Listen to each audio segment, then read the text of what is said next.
Howdy, howdy, howdy, everyone. Welcome to Hollywood After Dark. Today is the 30th of March, 2020. One more day to go until finally, probably the worst April Fool's Day ever, right? I don't know about you, but I kind of believe that April Fool's Day should maybe potentially be canceled right now. And I say that only because you know that people out there are going to freak the hell out when it comes to COVID 2019. And we've been seeing a lot of this, by the way. There's been a lot of that freak out anyway. A lot of those pranksters. There was a guy who was flying from Toronto to Jamaica.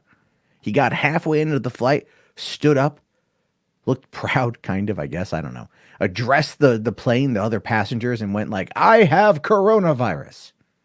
And he was doing it for a viral stunt. He was doing it to be a dick. And instead of continuing the flight to Jamaica, they turned around and went back to Toronto. And he effectively ruined a ton of people's vacations. And that is just sad. That is really, really sad. That's pretty terrible. And unfortunately, this is just the way that this crap tends to play out sometimes when people are dumb. They're dumb. And they want to just, do their thing and think it's not going to have any consequences when there's always going to be consequences on that front. We know that. You know that. I know that. But maybe we'll get lucky and people won't be massive dicks to one another, right? Maybe we'll get lucky and they won't be jerks, right? Hopefully. With any luck, that won't happen. But in the meantime, people are still going to be assholes. It's just the way it goes. And right now in Hollywood, everything is up in the air, right? Everything is up in the air. There's nothing that is 100% set in stone. I think predominantly, recently we've talked a little bit about, I did a video about this on the channel, talking about Black Widow VOD, right? Is it going to go VOD? Grace Randolph is saying it. Jeremy Conrad is saying it. No, it's not going to go VOD. They would have already announced it was going to go VOD. If that was going to go VOD, it's not. Even though Onward has done well and other movies who have come out on VOD have done well, and that's actually something that I think a lot of studios are going to be worrying about. I'm going to talk about that probably tomorrow. There's an article I found from IndieWire that covers it that I want to talk about. But today, I tried something a little bit different and I ended up getting some pretty good responses to it, which is great. So what I did is I put out a little teaser video, a little 45-second video over there on youtube.com/3bucktheater. So letting people know I was going to go live about 10 or 10:30. I didn't quite know because I was going to be out doing deliveries tonight and I didn't know when I was going to get home. So I wanted to make sure I gave myself a little bit of time to kind of get in and get out. But I asked people to head on over to 3bucktheater.com/contact and send me a question. Send me a question to kind of kick things off a little bit. Yeah, it's a little bit campy style, but you know what? People did it. People actually sent me a number of things to talk about. I got about 5 different stories here to go over, and I think that's going to be a lot of fun. I just want to give it a couple minutes to let people come on in because there are, we're still waiting on the notifications to go out, I think. Anyway, Ant Demand says, how are you, Matt? Just subscribe to Twitch. Thank you very much. Really appreciate that. I'm good, man. I'm good. Out there, avoiding the virus, delivering people's foods. I was called, I don't want to say a hero, but someone actually tonight was like, thank you for your service. And I'm just like, I'm giving you your Big Mac, ma'am. All in a day's work. All for that $3.27. Psych here says, hey, what's up? Hey, how you doing, man? How you doing? Ant here says, just watched Teenage Mutant Ninja Turtles 1990 today. Oh, with that Kevin Williamson. Kevin Eastman.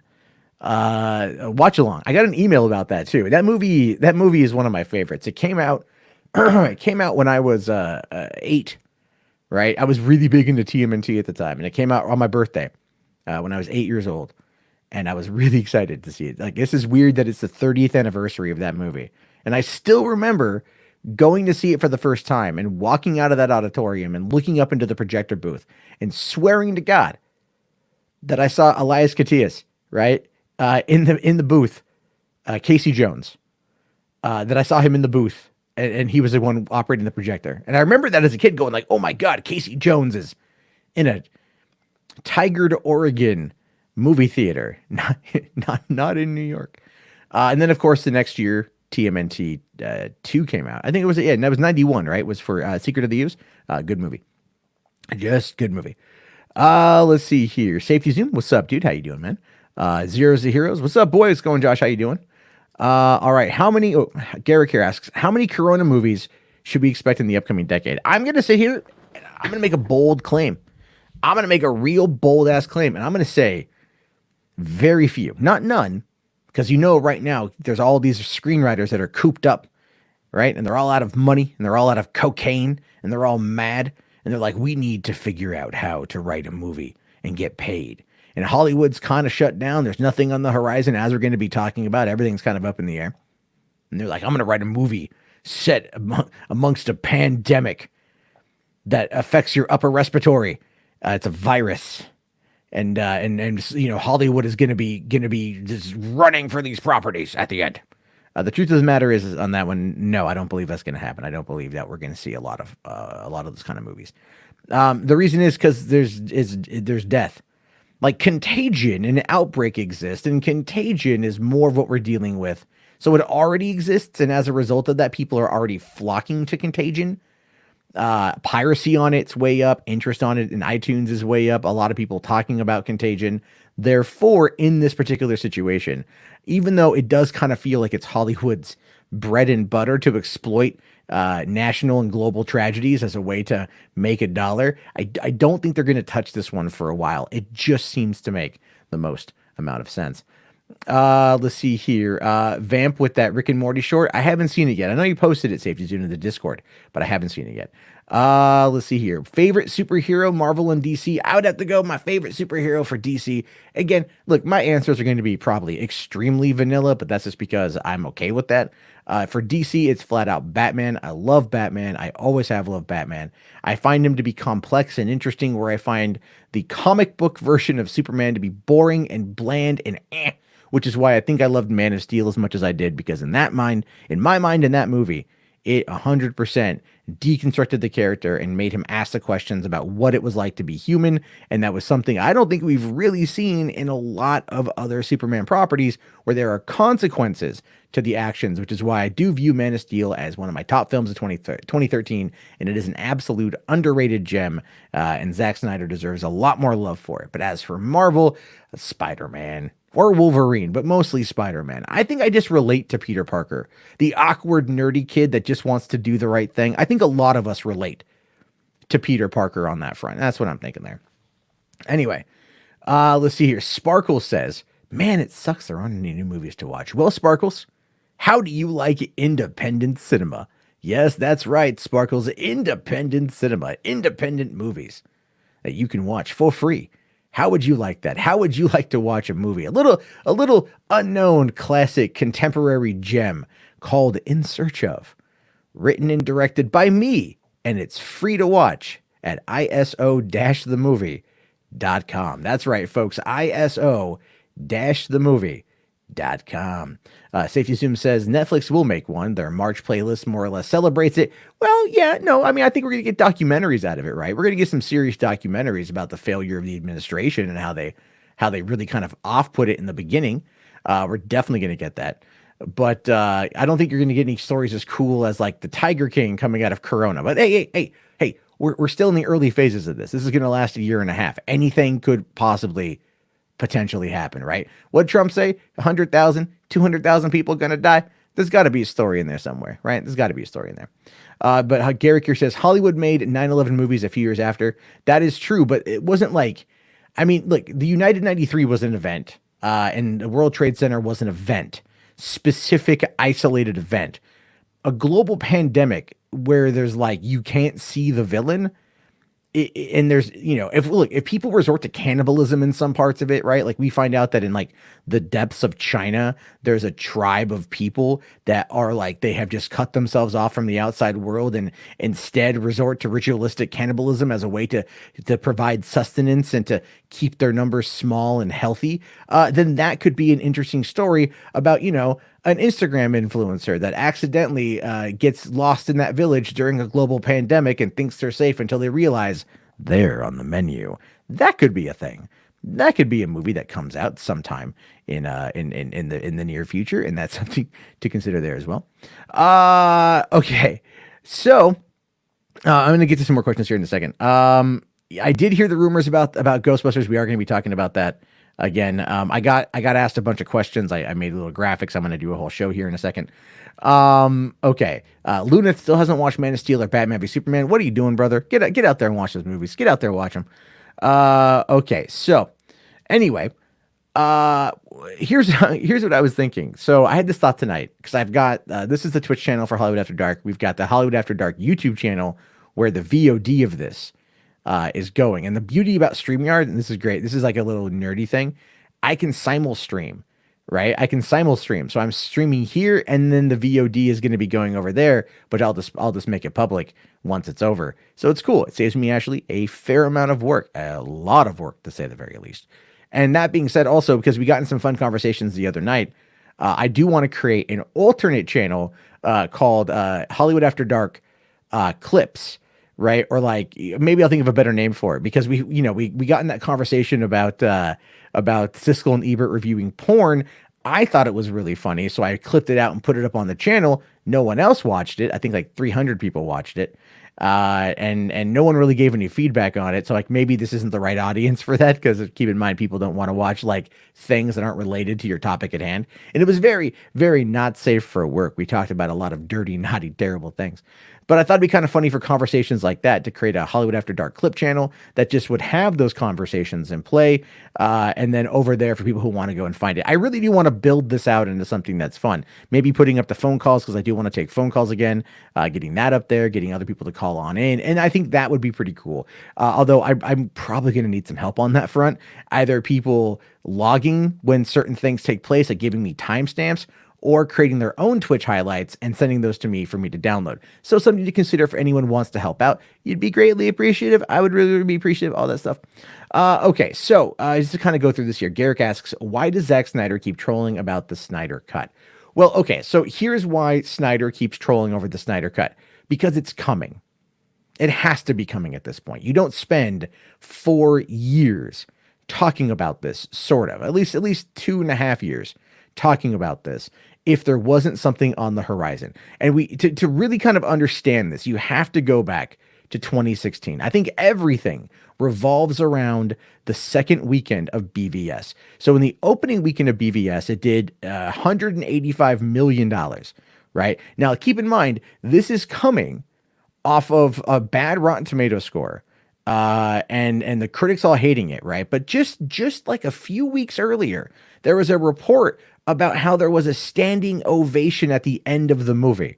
That there was a standing ovation with at some point in the production process. But this was like, I want to say this was, I think, early 2017, right? Like before Zack Snyder officially left. He left in May 2017. His daughter took her own life. Unfortunately, the tragedy happened in March of 2017. So there was clearly stuff that was going on in the early phases of 2017 before the reshoot process.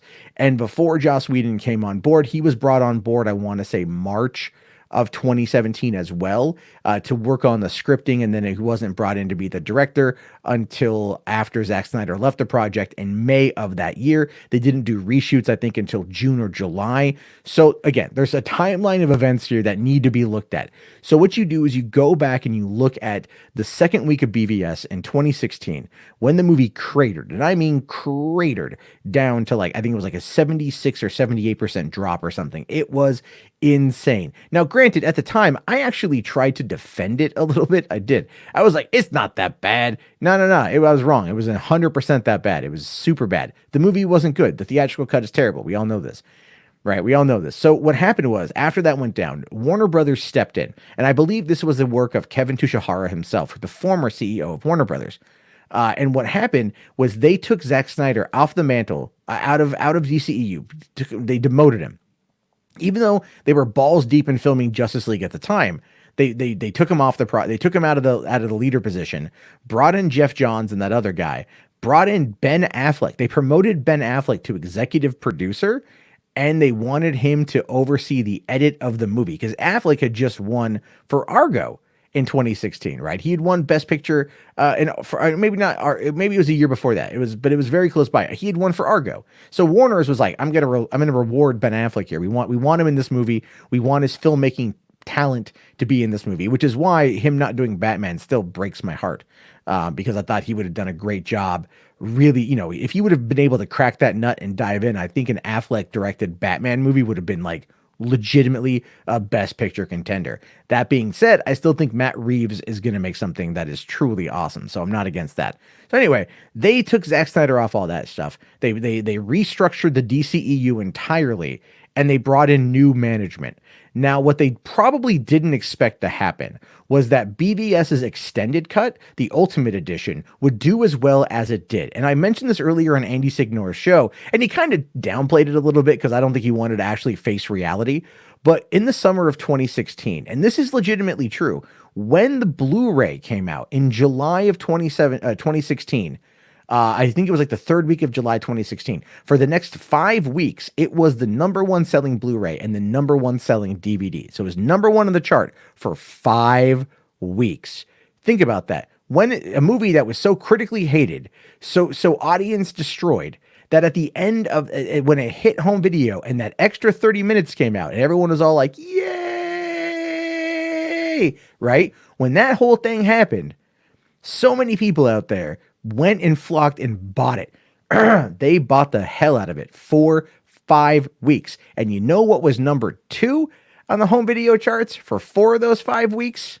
The Killing Joke, the DC animated film that played for one night at a Fathom event in July of 2016. And it was so popular, it was so demanded, Warner Brothers actually scheduled a second encore showing the next night because the fan demand was so high, showing you that at least in the summer of 2016, the Zack Snyder-led DCEU, as we knew it at the time, the 2 films we had gotten had amassed enough of a following for people to pay out money to go and see this stuff. The DC fan base was strong. And then from there, when he left the project, and then we found out all the problems surrounding it, and we knew about how there was a lot of problems at Warner's and DC, and they were jumping around, they didn't know what they wanted to do.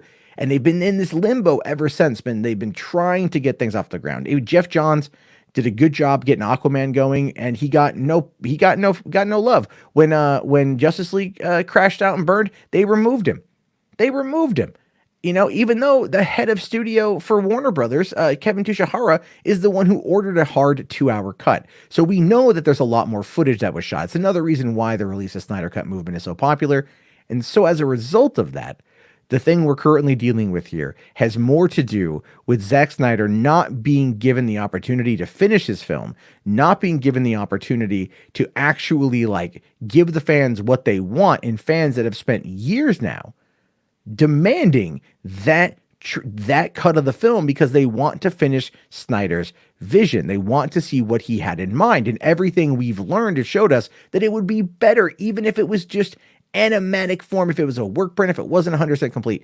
Everything we saw would have 100% been better than what we ultimately ended up getting. And that is just true. So yeah, Zack Snyder at this point trolling everybody is because I think something is on the horizon. I really do. I really think something is on the horizon. All the data suggests that something is coming. HBO Max feels like the best possible distribution platform because it would be cheaper for Warner Brothers to invest the money into finishing Justice League with Snyder's original vision, not shooting new principal photography, but finishing the VFX, and then putting that on HBO Max. That would be a way to completely sell people on the property, to sell them on the movie, and to sell them on the future of DC content being on HBO Max and not DC Universe, which at this point is just effectively dead, but they haven't come out and outright said it yet because they don't want to cause a problem before HBO Max gets officially released. So yeah, there's a lot that's going on there. There's stuff I've overlooked. There's stuff that I'm not adding in. I do need to sit down and actually work on a documentary for that. I think if I sat down and really worked on a 2-hour release the Snyder Cut documentary, it would really blow a lot of people away because there's so much information that a lot of people don't know. And they also don't want to know. Every time I get into these arguments with people, it just boils down to semantics and by people who just want to overlook the data in order to try to get like a point across, which makes no sense because again, objective thinking, objective viewing, and following the evidence where it leads, which is what we should do, gets left out behind because people are just trying to, you know, I don't know, argue a dumb point and try to score a point when really we were about wanting to see something cool and something better than what Justice League was, which was arguably not good, or else the release of Snyder Cut movement would not be as popular, as prevalent, and as forceful as it is. Sorry about that. All right. Zeros here says, I went to the showing of The Killing Joke. Me too. Safety Zoom says the first 30 minutes of The Killing Joke was a betrayal to the source material. Absolutely not. Not at all. It was actually very good, and it absolutely opened up the whole reason why Batman went to the asylum. It was great. That 30 minutes was awesome. Let's see here. Do I consider Star Wars deleted scenes canon? That's tough. That's tough. I'd have to see the deleted scene, to be honest with you. Okay, there's someone here named Kevin who was saying something. Oh, yeah, Kevin Tushihara. That's right. Okay, that was a fun rant. If anyone wants to clip that rant out, that'd be fantastic. I think that'd make a good video for the weekend when I'm not doing any uploads, right? A total rant about why Zack Snyder is still pushing for this. That would be good. All right, so why don't we dive into the to the news today? Like I said, there's a lot to talk about. Okay, actually, cool thing is, I'm going to, as a treat, get my buddy in here. Let me send him the message here. Okay. All right.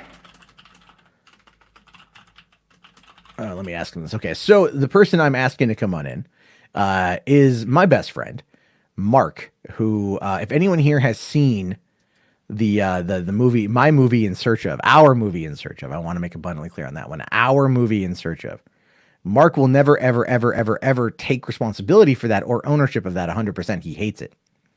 I don't know if he hates it, but like he's definitely like not one to brag about being in a movie like this. So even though it's been 10 years, I invited him to come on tonight because he and I are great. I haven't talked to him in a long time, but we've been best friends for such a long time. So it's all good. Cool. Hold on. Okay. All right. So I sent him the link. Let's see if he jumps on in or not. Okay. Let's see here. The question was Speed Racer or Ghost in the Shell? Oh, dude, Speed Racer. Speed Racer was actually like legitimately a great film. That movie got buried in the summer of 2008. It came out right after Iron Man, and it came out before Indiana Jones.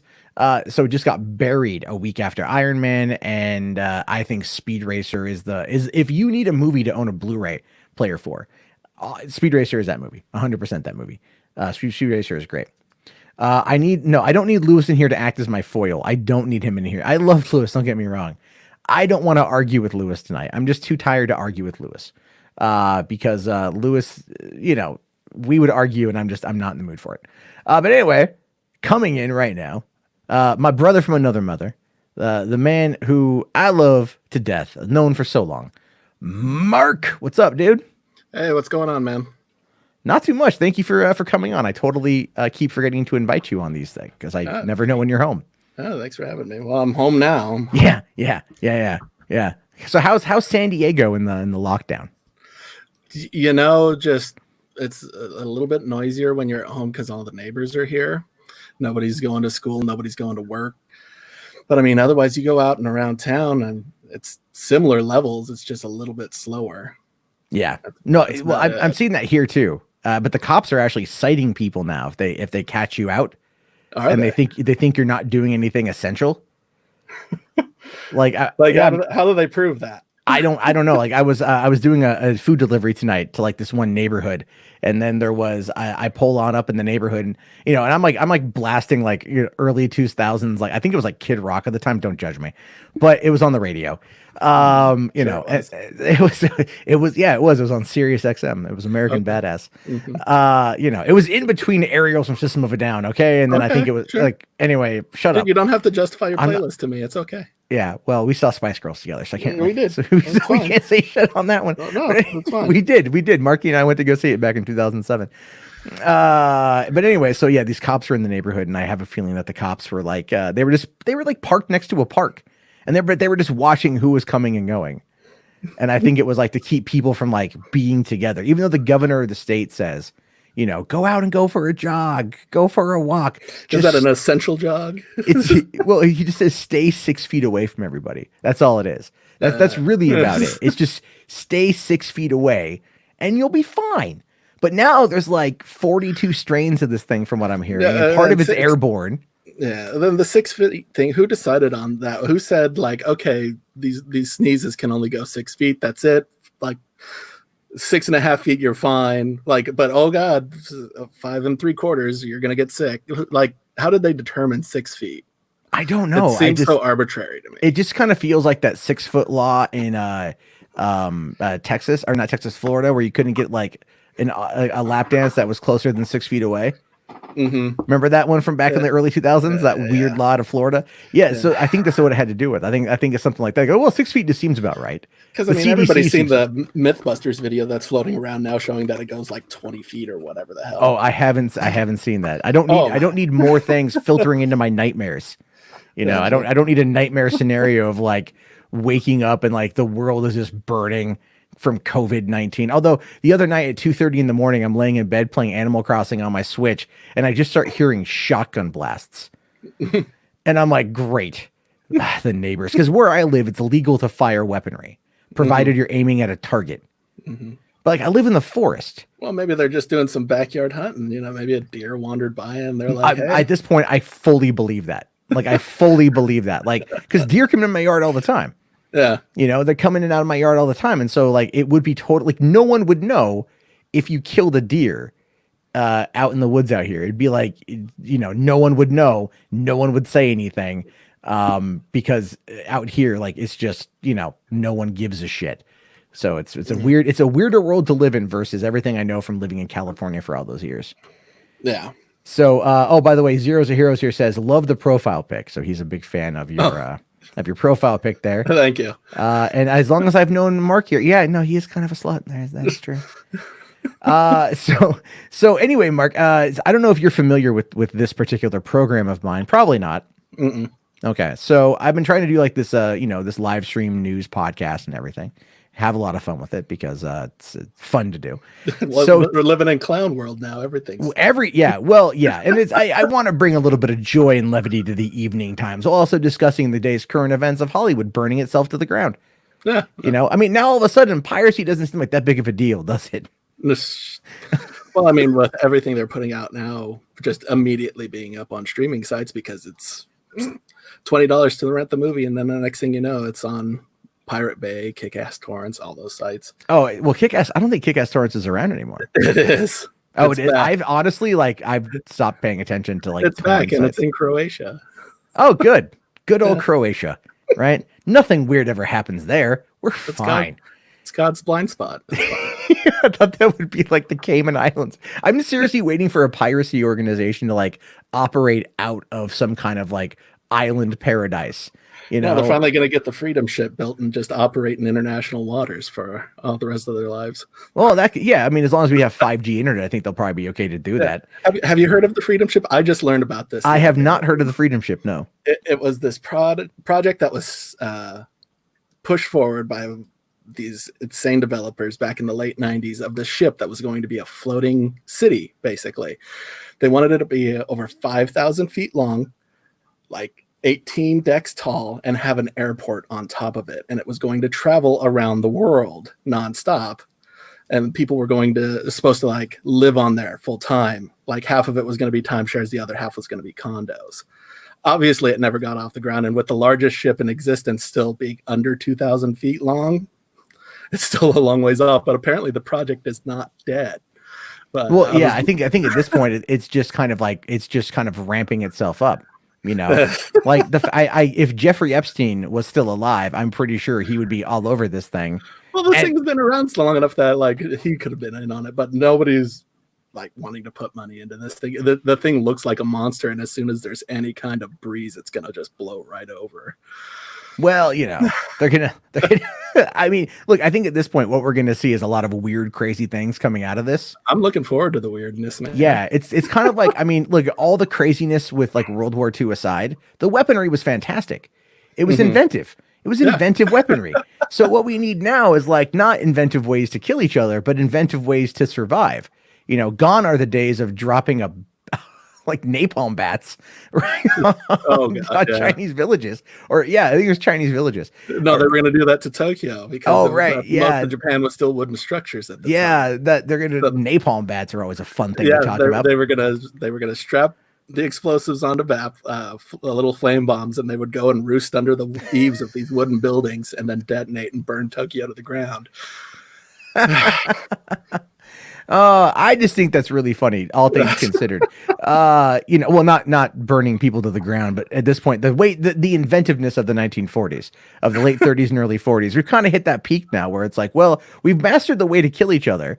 We went from atomic weaponry to nuclear weaponry, guns, and now we're on viruses. And it's always kind of been a thing, but I don't think anyone expected COVID-19 to be as popular as it is. Again, Stephen King wrote an entire book about that back in the 80s. Well, he wrote a lot of things back in the 80s, and a lot of times it was under the influence of cocaine. Oh, his cocaine days were fun. That's what you got. Wasn't he on a... Yeah, no, I love reading the story when he was like, man, I got really addicted to cough syrup. Yeah. Oh, it's like speaking of Cujo, like he was talking about that in an interview, and he said, "Yeah, oh God, I don't remember reading that at all or writing that at all." And then I read it the first time, and I thought, "Wow, I wish I remembered that. It seems like a lot of fun." Yeah, that's how you know Stephen King is a twisted motherfucker when he's like, "I was just really in a daze back then, and I don't quite know how it happened." You get to things like the Tommy Knockers, and he was, I don't know what that book's about. I really want to know what his mental state was during the whole sewer scene and it. Oh God. Just like, how did that come to pass? And I'm really glad it wasn't in the movie because it didn't need to be there. But it's one of those things where it's like, it exists and no editor, no agent, no one back in the 80s was like, are you really sure you want to have a gangbang 13-year-old scene here? Like, I mean, don't you think it wasn't a gangbang? It was a train. They ran a train. Okay, fine. They ran a train. It wasn't multiple at the same time. It was one after the other. It's a train. Okay, fine. I've seen this play out like when the Houston 500, but I mean, clearly way more delicate. I'm just saying they did their thing, and I'm glad it's not in the movie. I'm glad it's not there. It didn't need to be there. I'm okay with that. I was really wondering too, because back when it was going to come out, I was wondering if they were going to do it. And then they announced we're not doing it. And there were people that were legitimately no. Who seriously thought they were going to put that into that movie? I don't know. If it was on Netflix, they might have done it. I mean, it was a Warner Brothers property. So I wouldn't really be surprised if it's on the DVD somewhere. No. I think it's all pretty hysterical that it even exists and that we're talking about it here all these years later. So what Ant here says, he was high on the set of Maximum Overdrive. Oh hell yeah, he was. I love that movie. remember when we watched that and we kept going around for a week saying here comes another load of joy? Oh yeah, because of the goddamn goblin truck. What you guys have to understand about Marky and I go back 20 years. So more than that, at least. No, because I didn't meet you till 2001. So it's about 19 years now. We go back a long way, which is why I really want to sit down with you one day and do a live stream of In Search Of, and then just talk about the movie. Oh God, no. Yeah, occasionally I do upload it and run it on the channel. Do you? Just randomly, I'll go oh hey, we'll do a midnight stream of In Search Of, and maybe 10 people watch it. And then the thing is it's building a bit of an audience, and they're just this movie's terrible. And I'm yeah, it is.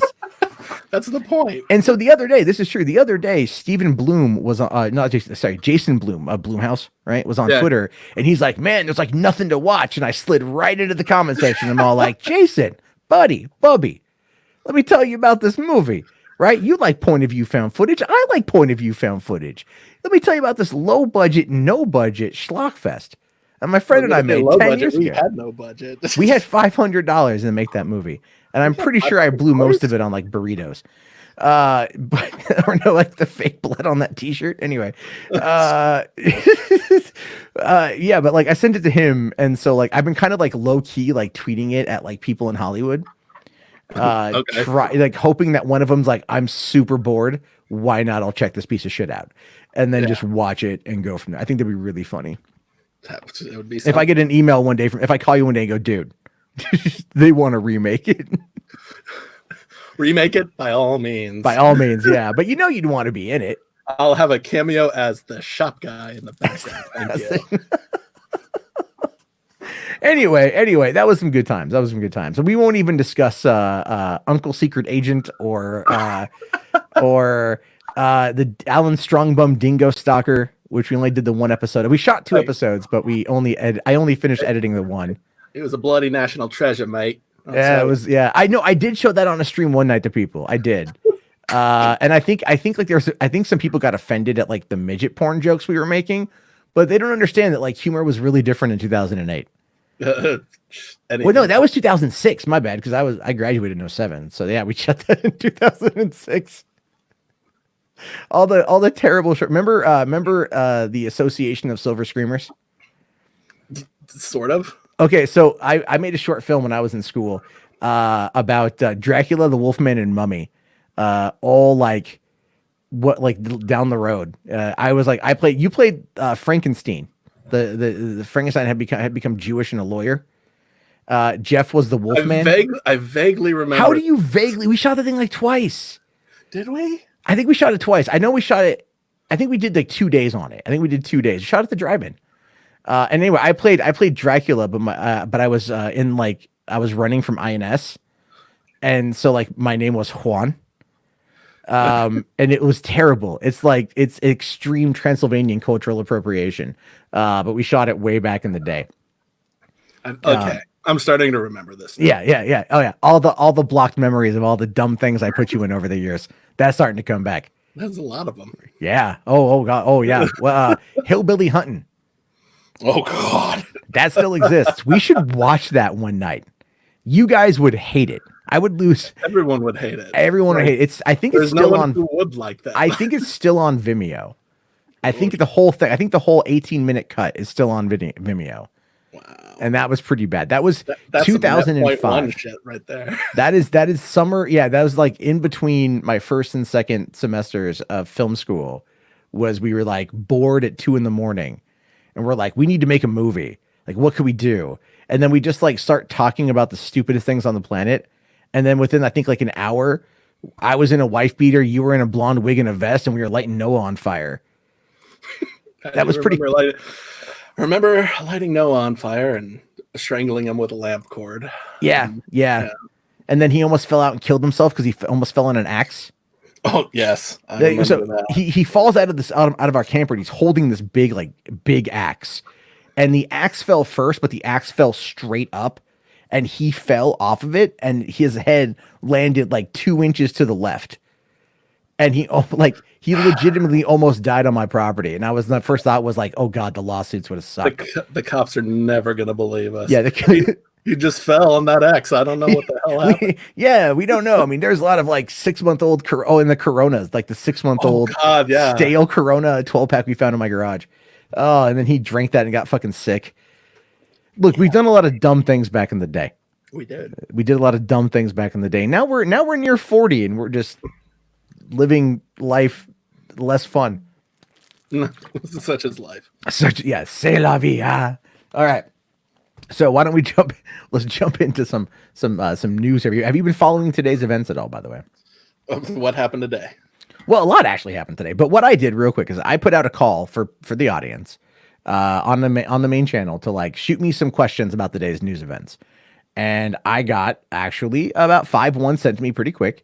And I thought it'd be fun to kind of go through, look at the questions, and we'll talk about them. I got some articles brought up too. Sure. So we can go through all this. And this is part of these end up becoming their own individual videos up on the website or on the channel. So you're going to go out to a lot of people tomorrow, by the way. Oh, fun. Good times.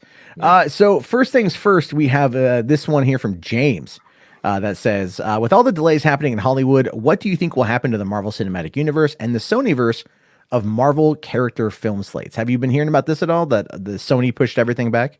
Well, I know everybody's been pushing everything back, and that's an interesting question about the Spider-Man, just because I know they're contractually obligated to have it out every couple of years or something to keep their rights up. So I wonder how that's going to affect. Are they anywhere close to that? No, they're not. Year and a half, yeah, well, it's been less than a year since Spider-Man: Far From Home, and so that's fine. They have it's a 3-year contract, I believe. It's a 3-year thing. Maybe 5 years because it was 2007 to 2000. Well, Far From Home, though, that was still part of the Marvel Cinematic Universe. It's part of the Marvel Cinematic Universe, but it's a Sony production. So that's where the whole thing. As long as Sony produces and releases the films, then it becomes, or well, I should say, as long as they distribute the films, that's the rule here. So like they don't own the characters themselves. They just own the film rights to like 600 of them. And so it's like, I think 600 of them. Yeah, they have a lot. Yeah. That's why I think we're going to finally get Kraven the Hunter here pretty soon. But so no, they have to do Spider-Man properties every couple years. And I think what it is a film has to be in active development in order to count.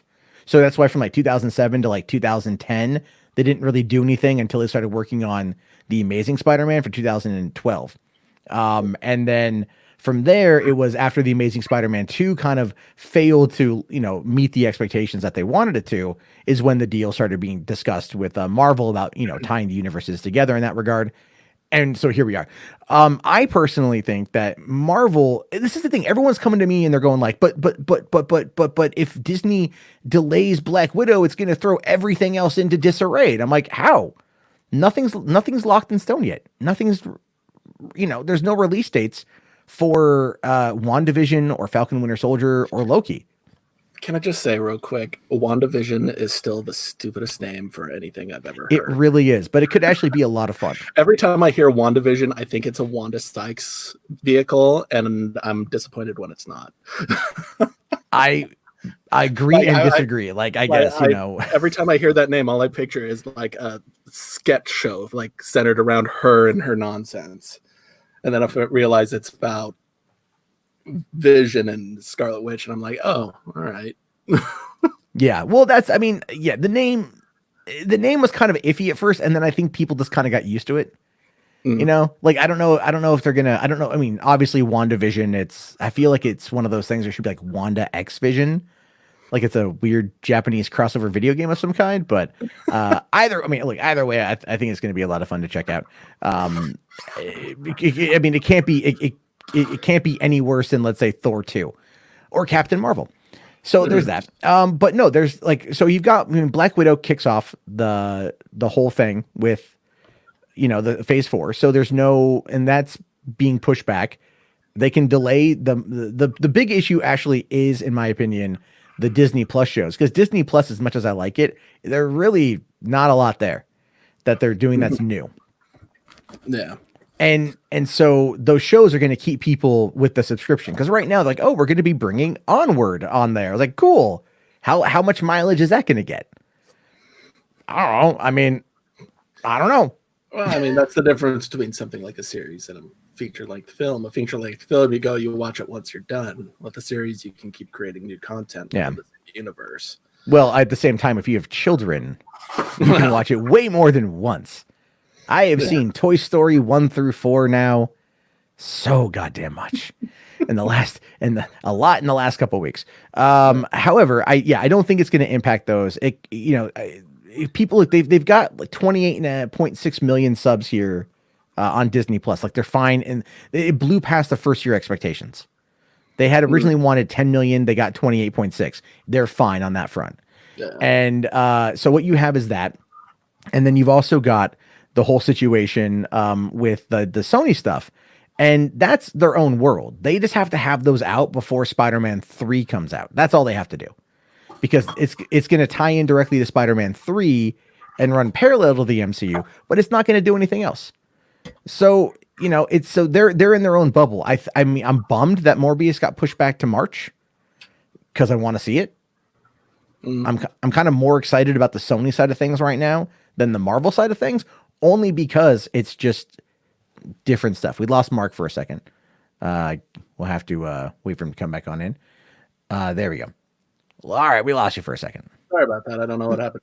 It's StreamYard's a little bit buggy. It's still kind of, they say it's out of beta, but it's still kind of in beta.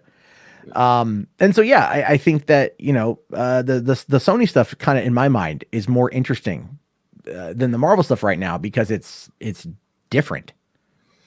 Yeah, I mean, I could definitely see that.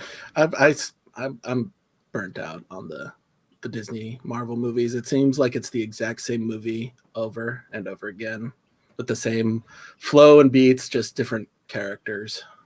well, And it's the homogenization's been something that it's been a proven success, unfortunately. yeah. And I mean, it's with characters like Batman and Spider-Man and all of those things that have been around for ages, I just once would like to see them put out a movie that it's like, okay, he's been Spider-Man for 15 years. Here's what's going on. Like, well, I think we know we know how he became Spider-Man. We know the growth he had to go through to become Spider-Man, and they keep rebooting it with new actors anyway, so might as well just jump into it further on. We all know how Spider-Man came to be. well, I think that's why people really want the Spider-Man PS4 game to be a movie. Because not only have you played that one, right? I played it for a little bit. Did you? Oh, you didn't beat the story? No. Oh, dude. Oh my God, you're missing the hell out. Like it's legit. When I say it's oh my God, the ending of that game. Those people who have gotten to the end of that game, you are emotionally gutted at the end of that game. It is so well done. But that was Spider-Man 8 years after becoming Spider-Man. So it was, well into he's out of college. He's trying to find work. He's doing some stuff. It's him in that age where he's, trying to figure it all out. And I think that's where he needs to be. I think that's where even Tom Holland as Spider-Man needs to get there. But what I'm hearing about that is that they want to push 3 trilogies. So Spider-Man in high school, Spider-Man in college, and Spider-Man as an adult. And that's at the current rate of releasing films, we're talking about, like 2031 being when we get to like the final trilogy sort of thing. And Tom Holland might be a little bit too old at that point in time, but it all depends on how much money. Well, I mean, how old is the kid now? 22. Yeah. So he's got time. He's got time. Yeah, he's got time to do it. Yeah. I think they just need to get on it and get it done. But that again, with this whole moving everything around, they were going to shoot Uncharted this month, and then they were going to shoot Spider-Man in the summer. And I think they're pushing Uncharted back, which tells me that they're going to push Spider-Man back as well. So, I mean, right now we don't know what the ripple effect going forward is going to be. Absolutely insane. And this has been it was real bad timing too, as far as when this all happened and everything being shut down, because all we're left with on the streaming services now is everything that came out in January and February. Yeah. Well, I mean, Netflix has said it has a bunch of content to last it a long time, and I would not argue against that. Plus, there's also Quibi, which launches here in a couple days. I saw a couple of ads about that. What is that? So Quibi ultimately is it's kind of like a streaming service for your phone is the best way to describe it. It's 10-minute episodes, right? So what they do is they'll shoot a movie. So they shot one called The Most Dangerous Game. And it's that story, right? And Liam Hemsworth is playing the lead character, and Christoph Waltz is kind of like the game master, so to speak. Okay. And so Liam Hemsworth has to survive 24 hours, and he gets, I think, $1 million per hour. The longer he survives, he'll get $1 million an hour. And then it's, so they're going to be shooting like, no, okay, go ahead. Yeah, go ahead. Yeah. So they're going to be doing that, and it's going to be 10-minute episodes. So I don't know. It's like, so it's going to run for like literally 12 weeks. So instead of episodic, now we're doing it by Vine or TikTok. Kind of. Yeah, kind of. It's from Jeffrey Katzenberg, the guy behind DreamWorks, So that's yeah, I know you know who he is. So that's kind of the whole point, is that they are trying to speak to like the Zoomers out there, the Gen Zers, who like short form content and who just want to watch it from their phone. Like, let's say they're on a smoke break or they're taking a shit, and so, but they're not only doing the movie, they've got that one. They're redoing The Fugitive, starring Kiefer Sutherland in the Tommy Lee Jones role. Okay. The trailer is all right. It looked okay. It's not the same thing. It's clearly a different story, but it just feels like 24. I feel like there's been a lot of remakes of The Most Dangerous Game recently. Did you see The Hunt? No, No, I have it. I do have it, but I haven't had the chance to sit down to watch it yet. I know you and I saw the trailer for it when we saw Crawl, and I really wanted to see it. Ago. Yeah. That was last they, summer. Yeah. They pushed it back, and I still haven't watched it yet. I was wondering if you had. No, we should. We should watch it and talk about it then sometime because Loose Johnny here says The Hunt is awesome. Yeah. So, and everyone I've talked to has been like, dude, The Hunt is the shit. Like, oh my god, it's the shit. It's so fucking good. And I'm like, all right, well, I mean, I love schlocky kind of horror stuff. And you do kind of seems right up that alley. So you do love that. I still haven't seen Ready or Not, so I need to watch that. Oh one. My god, yeah, see, that was fantastic. That's what everyone keeps telling me. So there we go. That's my homework. Then I got to find out where I can get my hands on that one. But that's kind of Quibi in a nutshell. But not only are they doing, they're doing that. They're doing another show. It's got like Will Forte and Caitlin Olsen. Basically, what it is like they want to be renovators on TV, and so they buy this house to flip, and they find like all of this drug cartel money in it, and so they use that money to build up the house and to make the show. And the drug dealer shows up, and it's all like, you took my stash house and you turned it into this great looking thing. And you're thinking like, oh, he's going to kill him. They're going to have to go on the run. No, it's the exact opposite. He hires them to be his interior designers. And so, okay. but for the cartel. Right. So it's like, so then it's just this weird, kind of situational comedy of these two idiots that are now having to work for the cartel and like design, homes and stuff. Okay. So it's a weird concept. Plus also, here's the one I'm looking forward to. Reno 911 is coming back with the original cast. Really? And they put out about a 2-minute teaser of an episode, and I was rolling in laughter. So I'm like, okay, I got to check that one out. So I love Reno 911. Yeah, it could be good. It could be shit. I don't know. It could be anything. I have no idea what we're gonna get out of Quibi. I talked about it a lot the other night, and I mean it's like $5 a month. And then if you get what is it? You get like 90 days free. And everything. And also, but the thing is like, there's new videos every day. Right. Oh, so it's like, they're going to have all these series, and then this is going to be like new, you're going to always have fresh content to watch.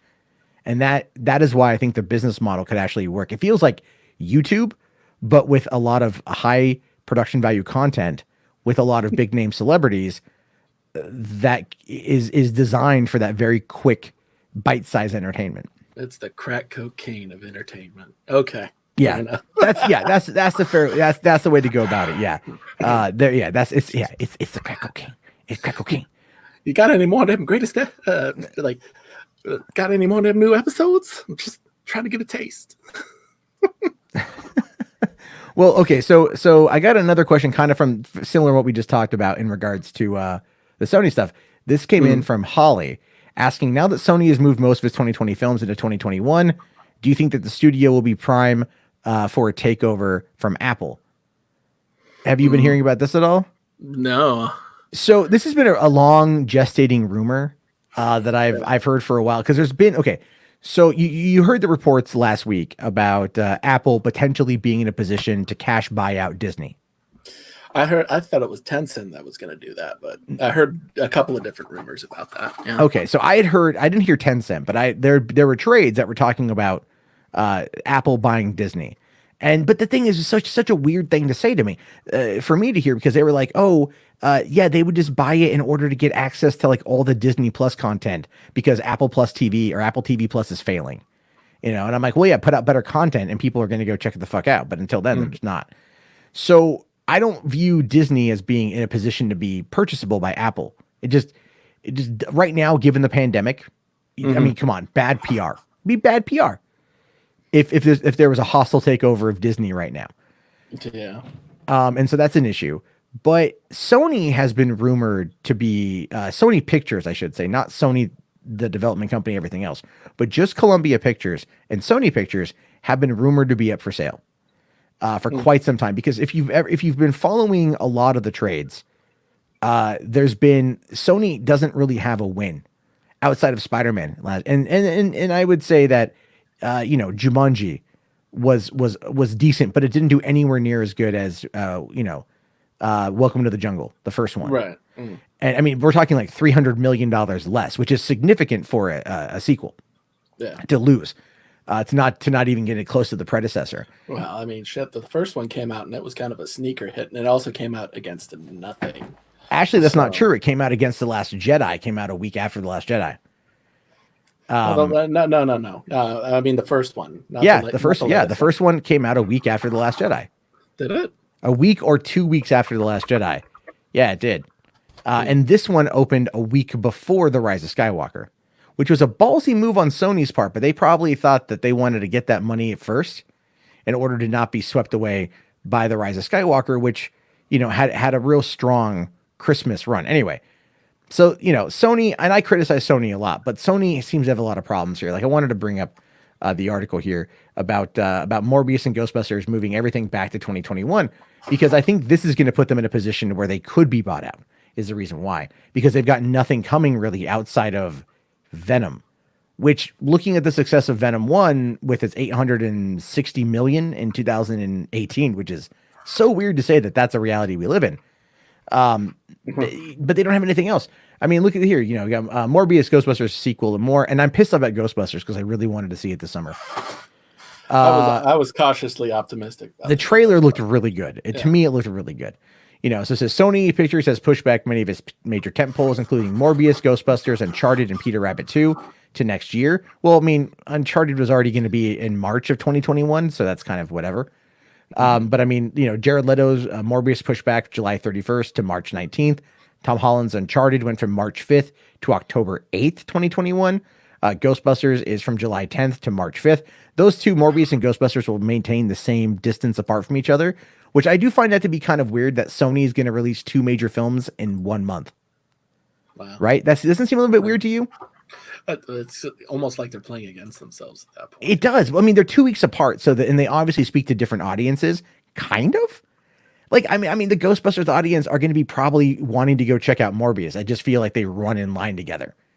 Yeah. So yeah, maybe you're right that they're going to play them against each other, but I do feel like we're going to see a change there. But the thing is, though, is March is the end of the quarter, right? And so it's the end of the quarter. So they want to get that money coming out and get in there at the end of the quarter. So that's why they want to do that then. Peter Rabbit 2, The Runaway, moved from August to January. That makes sense because having a kids film in January is fine. And Peter Rabbit did actually really well. The first one did. So this one should do okay too. But it says here that virtually every major Sony title has moved out of 2020, with the exception of Kevin Hart's drama Fatherhood, which moved up from January 13, 2020 to moved up to October from January. Tom Hanks' World War II drama Greyhound was taken off the schedule indefinitely.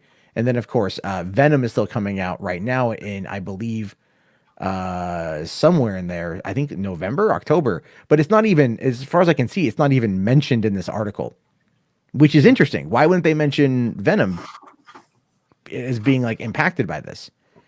I have no freaking idea what's going on with Venom, but I do think if Venom's not being talked about, that means it's probably also looking like it could be moved as well. Probably, or maybe they're thinking about maybe going with a streaming route for it, and that's why they didn't mention it. $860 million on that first one. I think that'd be a dumb move to do. I really do. I think that'd be a dumb move because that is leaving money on the table, and that is, like I said, right now with Sony being in that position of not having any major tentpole, Columbia Pictures is going to be hurting. So that could be a time when they want to look to sell. And that could be something that comes out of Apple coming in, being cash rich and just buying them out, because Sony's not only does it have the film distribution, it's also got the television side, and the television side does actually really, really, really well. They do The Boys on Amazon. Have you seen that one? Yeah. And they do like Breaking Bad is Sony, and like Goldbergs, and like a lot of the ABC comedies are them too. So there's a lot that Sony does TV wise that I think is going to be pretty big. We'll have to just wait and see what happens ultimately with this move. But this in my mind opens them up for a takeover or a fire sale. And if they sell, then this is the biggest kicker. They're probably not going to want to do anything until next year, because If they sell, all the Spider-Man rights go back to Marvel. The deal that they have is that they're with Columbia Pictures. Right. And if they sell, those rights do not go with the sale. So that's something to consider as well, which might be why they're really wanting Morbius and Venom to come out and to work alongside Spider-Man and the MCU in order to keep them in the black. Well, again, we'll have to wait and see what happens on that front, but I really don't think they're gonna survive much longer. Well, and then that's an interesting theory too, because maybe they're waiting to see how Disney's going to play their hand before they talk about Venom.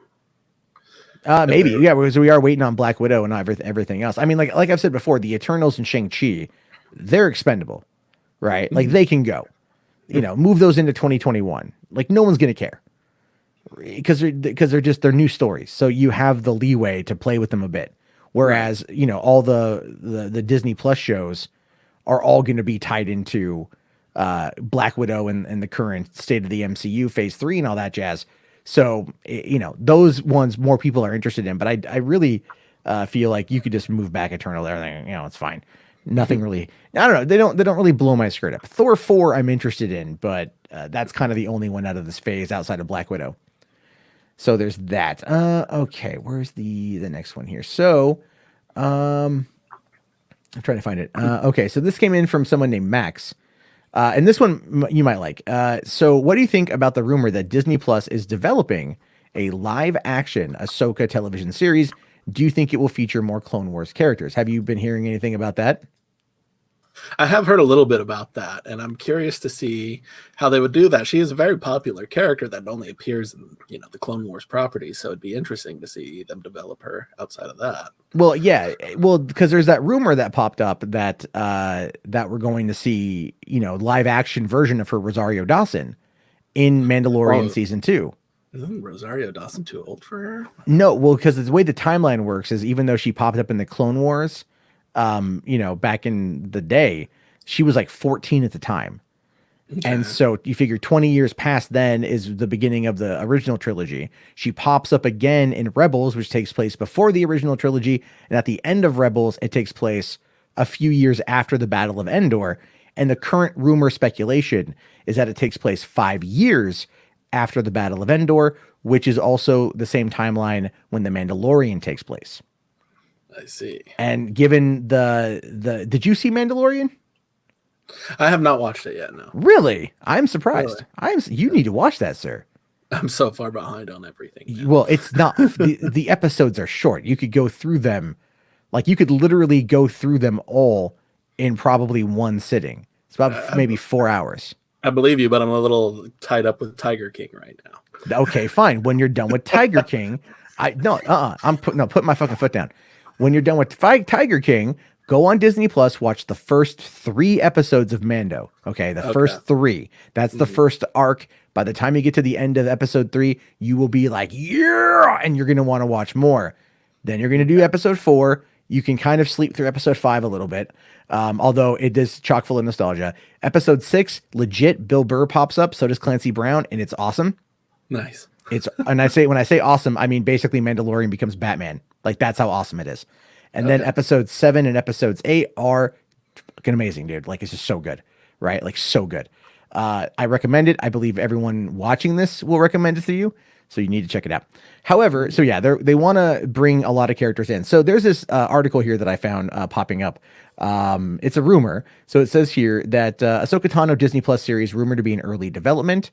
And Bob Iger had said during the sales investor call, he said the priority for the next few years is television, with The Mandalorian season 2 coming in October, and then more coming from Mandalorian thereafter, including the possibility of infusing it with more characters and the possibility of taking those characters in their own directions in terms of series.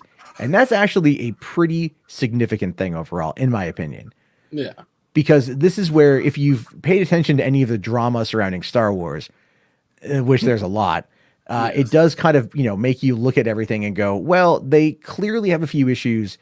They definitely need to kind of figure this thing out. And The Mandalorian was such a surprise hit. And I mean, you obviously know about Baby Yoda. Right. Okay. It's like Baby Yoda, that shit like legitimately destroyed the internet for days, but it made The Mandalorian insanely popular, and that's what they want to bank on. Now, this is something else that popped up a couple days ago over on Comic Book, where they had said that Dave Filoni's new artwork teases another major character in the Clone Wars joining Ahsoka. So if you've watched the Clone Wars TV show, and I don't think you really have, No. one of the major characters is a character named Rex, Captain Rex. And Rex has been there from the beginning. He's one of the clone troopers. He's a good character. I love Rex and I love Commander Cody. They're like my two favorite clones. And they're also kind of everybody's two favorite clones. So he posted this a couple of days ago on his banner profile on Twitter. It's a photo of Ahsoka older and an older Captain Rex. In Rebels, Rex reappears, having survived Order 66, been one of the few that took out the chips and didn't follow through on those orders to assassinate the Jedi. And so this is what people have been speculating, that what we're going to see is Captain Rex coming back into the fold. Now, this is where it gets really, really, really fascinating. And I haven't seen anyone really touch upon this yet, because here's the thing. When you look at this, right, there's one, who's the actor that played the clones? Tamara Morrison, right? Mm-hmm. So Tamara Morrison has, this is someone, an image people put together, canon casting, Tamara Morrison as Captain Rex, and they look very, very similar, right? Right. They do look very similar on that front. So not only that, but I came across this particular article from 2017 that I find to be fascinating, that again, haven't really seen anyone talk about here. And that is Tamara Morrison actually hopes to play Captain Rex in live action. Now that's some pretty interesting shit, in my opinion. Because if you think about it, they've already kind of been like establishing the legwork for this, getting people hyped up for, Ahsoka Tano to come on in, and people are going to clearly want Rex at the end to pop up as well. So why not try to get Tamara Morrison back as Captain Rex? I don't know how you feel about that. I don't think you're as big of a Clone Wars fan as I am. No. But if this is legitimately true, I will scream louder than when we were at the Spice Girls. Oh shit. I'm just saying, I will put that claim out there. This will make me fangirl so goddamn hard, because I would love to see Tamara Morrison come back as Captain Rex. Or if they're going to do it, get the voice actor D. Bradley Baker to do it. When he's not playing Hans on American Dad, he's playing a clone. And he does a really good job with it too. So I'm really hoping that this is what happens. This is coming back. Like I said, this is from 2017. So it's really interesting to think of what could potentially be coming down the pipeline. Hans on American Dad? Is it Klaus? Klaus, thank you. Yeah, Klaus, okay. You're right. Yeah. It doesn't matter. The fish. Yes. It's a fish. Okay. That's what you would know him as. I know him as Captain Rex. And all the other clones, by the way, all the other clones are all voiced by him. So, looking at the future of Star Wars on Disney Plus, clearly The Mandalorian is going to be leading the charge. And it does kind of feel like they are trying to establish like their own Star Wars cinematic universe. And I think that's where it's all going. I think that they looked at the Marvel success model, and they've been wanting to do this for Star Wars anyway, finding a way to sell it, finding a way to make it the new MCU. So doing it on TV and then going from there is going to be really interesting. And I also say that because they want to find a way to breach into China, and they've been having lots of problems with getting into China. So sorry. I think at this point, what they're going to do is they're creating again, you probably haven't followed anything with the Disney shit. It's insane. Yeah. They're creating a grassroots movement in China by hiring a Chinese blogger called, and this is true, His Majesty the King, to write a Chinese influenced Star Wars story. And they're also doing the whole new High Republic, which is their whole new publishing arm, publishing initiative coming out in August with a couple new books and a bunch of new comics. That's going to tell a singular story 200 years before the events of the Phantom Menace. That's going to establish new villains and new heroes and everything else. My theory is that they're going to pimp the High Republic and use that as the way to get China interested, using this blogger and everybody else, and then set it up right to the beginning of the original of the prequel trilogy, to then find a way to move all of those Chinese fans, those new Chinese fans, into becoming prequel fans. You say it about bringing it into China, and my mind suddenly clicks with, you know what? I would pay good money to see like the Romance of the Three Kingdoms story told in the Star Wars universe. Just the Han, the Wu, and the Ying. I think that that'd be pretty interesting. That whole like 100 years history in ancient China, like instead of Lu Bu and all those guys, just Jedi and Sith and everything else. That'd be kind of cool. I'd watch that. I think this is going to be Star Wars: The Three Republics. Well, why not? I mean, they're doing, Warner Brothers is really backing Dune. So like, why not, right? Yeah. Here's one that I didn't I forgot to make the graphic for, but it was a question that came in asking about my thoughts on the whole Michael Bay deal with Sony. Oh. Did you hear about this?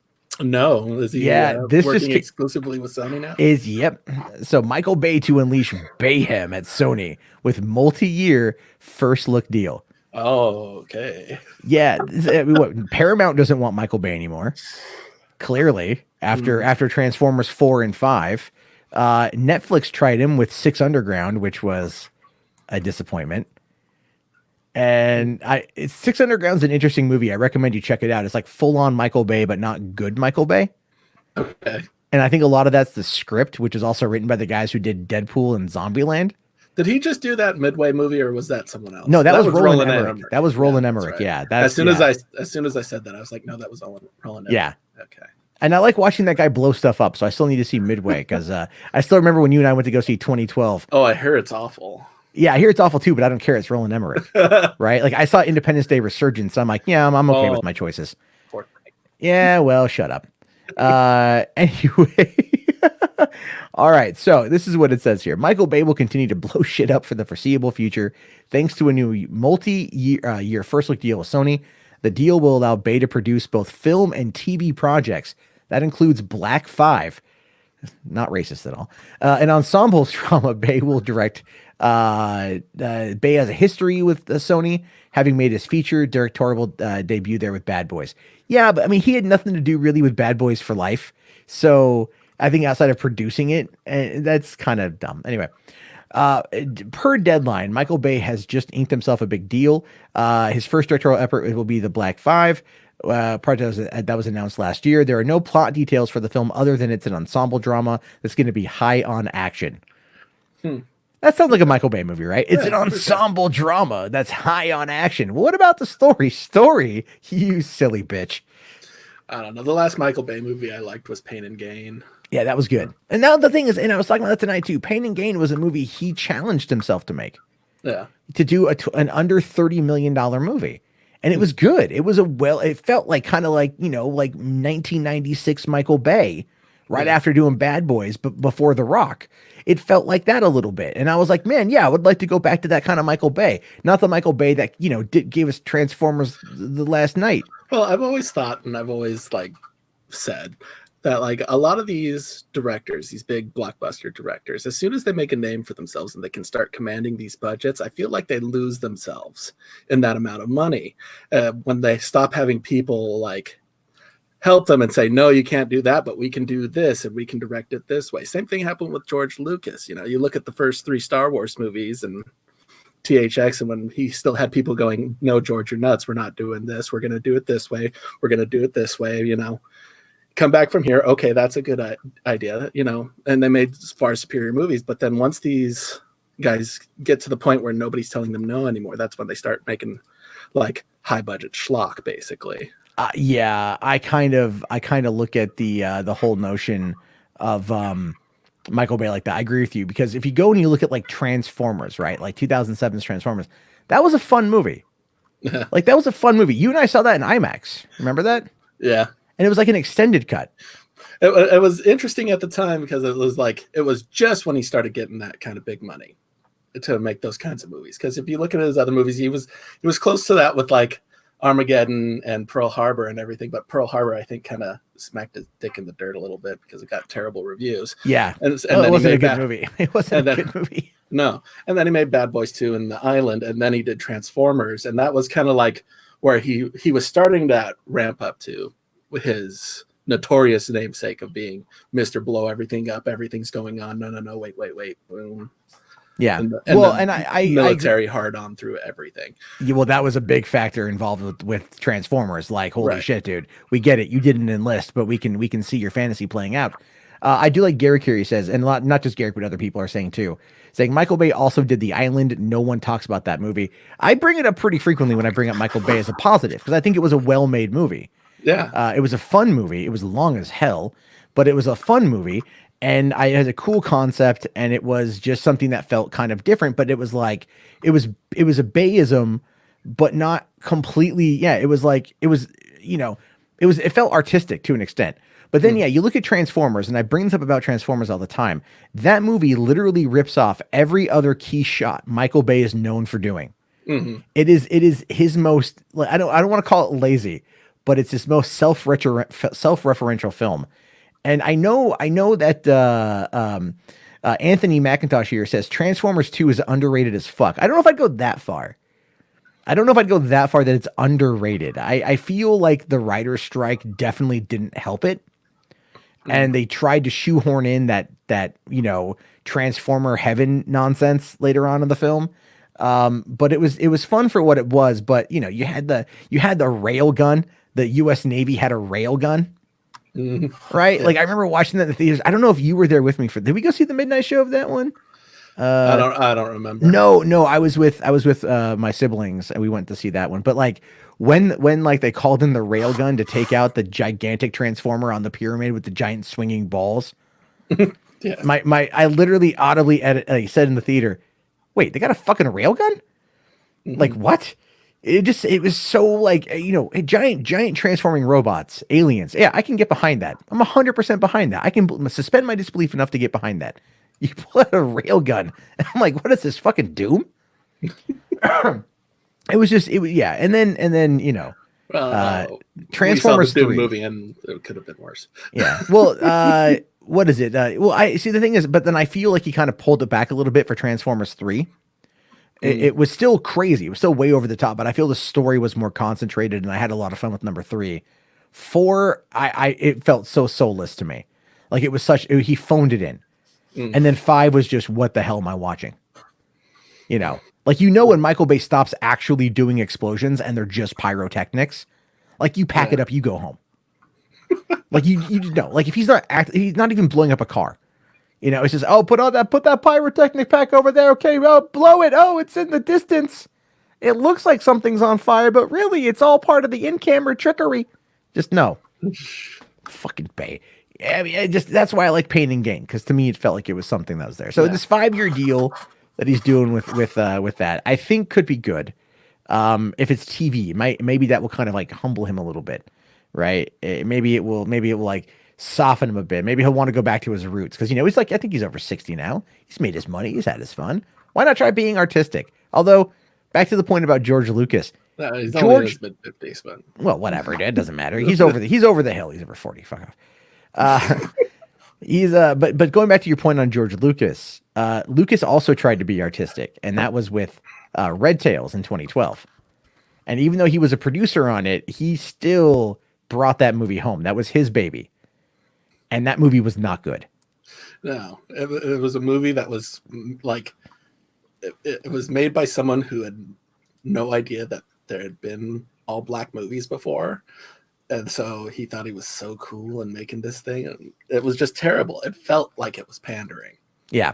And then that movie was received so poorly that he sold Star Wars to Disney. That was the straw that broke the camel's back. No, I think Strange Magic. That came out. No. Strange Magic came out after the fact. Strange Magic was actually January 2015, I believe. And so that was after the fact. That was the last thing he was producing at Lucasfilm after he sold it. They're like, "Oh, you want to continue working on this animated movie?" And he's like, "Yes." And everyone's all like, "George, no, stop. Please, God, stop." Have you ever seen any of it? Tried to watch it? Yes, we had it at the drive-in. The drive-in. That's how I know about it. We had it on site too. Yeah, we're also sitting there going like, "Oh, George Lucas is doing this animated movie. That should be okay." And then Brian's like, "We're gonna put it on side too," and I'm like, "That's not good." And then we got it. I'm like, that's really not good. Yeah, I tried to watch it, like, just because I saw a couple of people talking about it on other YouTube channels and everything. I was like, what? I've never heard of this. I watched it for about 5 minutes and I said, nope, we're done. It was pretty bad. So here's a question for you. Anthony here says, why not let Bay come in and save Star Wars? That won't save Star Wars. That would be like, the opening of The Last Jedi, how we all hated the opening of The Last Jedi. Think about 2.5 hours of that. That would be Michael. You know what? Actually, in the second thought, that could actually be kind of interesting. Not in a good way, but in like hey, let's get really drunk and watch a train wreck happen. I think it would be less like the first bit of The Last Jedi and more like the first bit of Revenge of the Sith. Well, I mean, I actually like the opening. Was it Revenge of the Sith or Attack of the Clones where they were in the dogfight over Coruscant? That would be Revenge of the Sith. That was a dogfight they were over. Okay, so yeah, it would just be that for 2.5 hours, but it could also be well to kind of counter that point, because I actually kind of like that dogfight over the city. I'm not saying anything bad about it. I'm saying that's what you would get. Yeah, sure. Okay, fine. If it was nothing but pure Bayisms, and a lot of like, kind of like maybe like, okay, fine. Here's a pitch. All right, I'm gonna pitch this real quick because you got me thinking. Okay. So what if it's like this? Okay, Star Wars, but like 1980s-esque Sylvester Stallone, Schwarzenegger type movie, right? Like a total like rogue commando type guy. Like I'm gonna go and like stop whoever the bad guy is. Who gives a shit? Doesn't matter. And it's nothing but just like think Demolition Man, but Star Wars. Okay. Right? Like just that kind of like weird over the top action, over the top villains, over the top hero. Yeah. Michael Bay. Okay. I'd give it a watch. Like I've said this about Star Wars for a while. Like it's such like the universe itself is so huge, and with all of these properties so far, it's really centered around like two families. And I'm like, let's get away from these people. Let's get away from the Jedi and the Sith for a little bit. Let's like do a detective noir story. Somewhere on some back planet where somebody's investigating like a slave trade gone bad between the Hutts and a trade syndicate. And let's just explore the world a little bit. Like, I think there's stories out there that could be good away from like the epic space opera ongoing story that we've had. And then that's when you were talking earlier about the TV shows. I hope they do go in that direction with it. Well, they're gonna be doing the TV shows a bit on the slower side. They're gonna be doing they're slowing things down a little bit, telling these stories.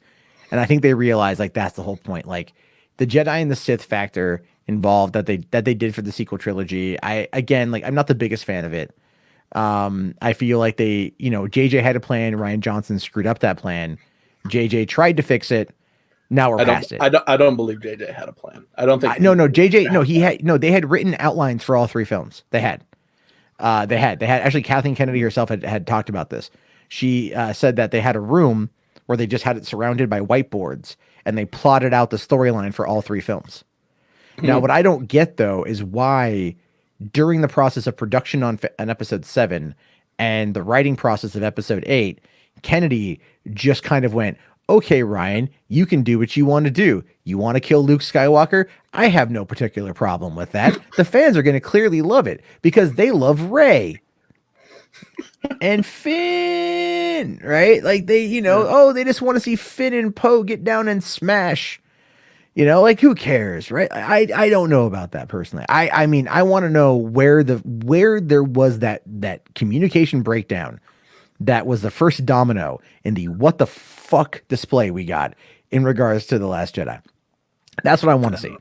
I think I could probably feel like at ease. It's not like I would feel like there would be justice, but it'd be like, when like an animal goes missing and you're like, they're probably dead, but I still want to know how they died.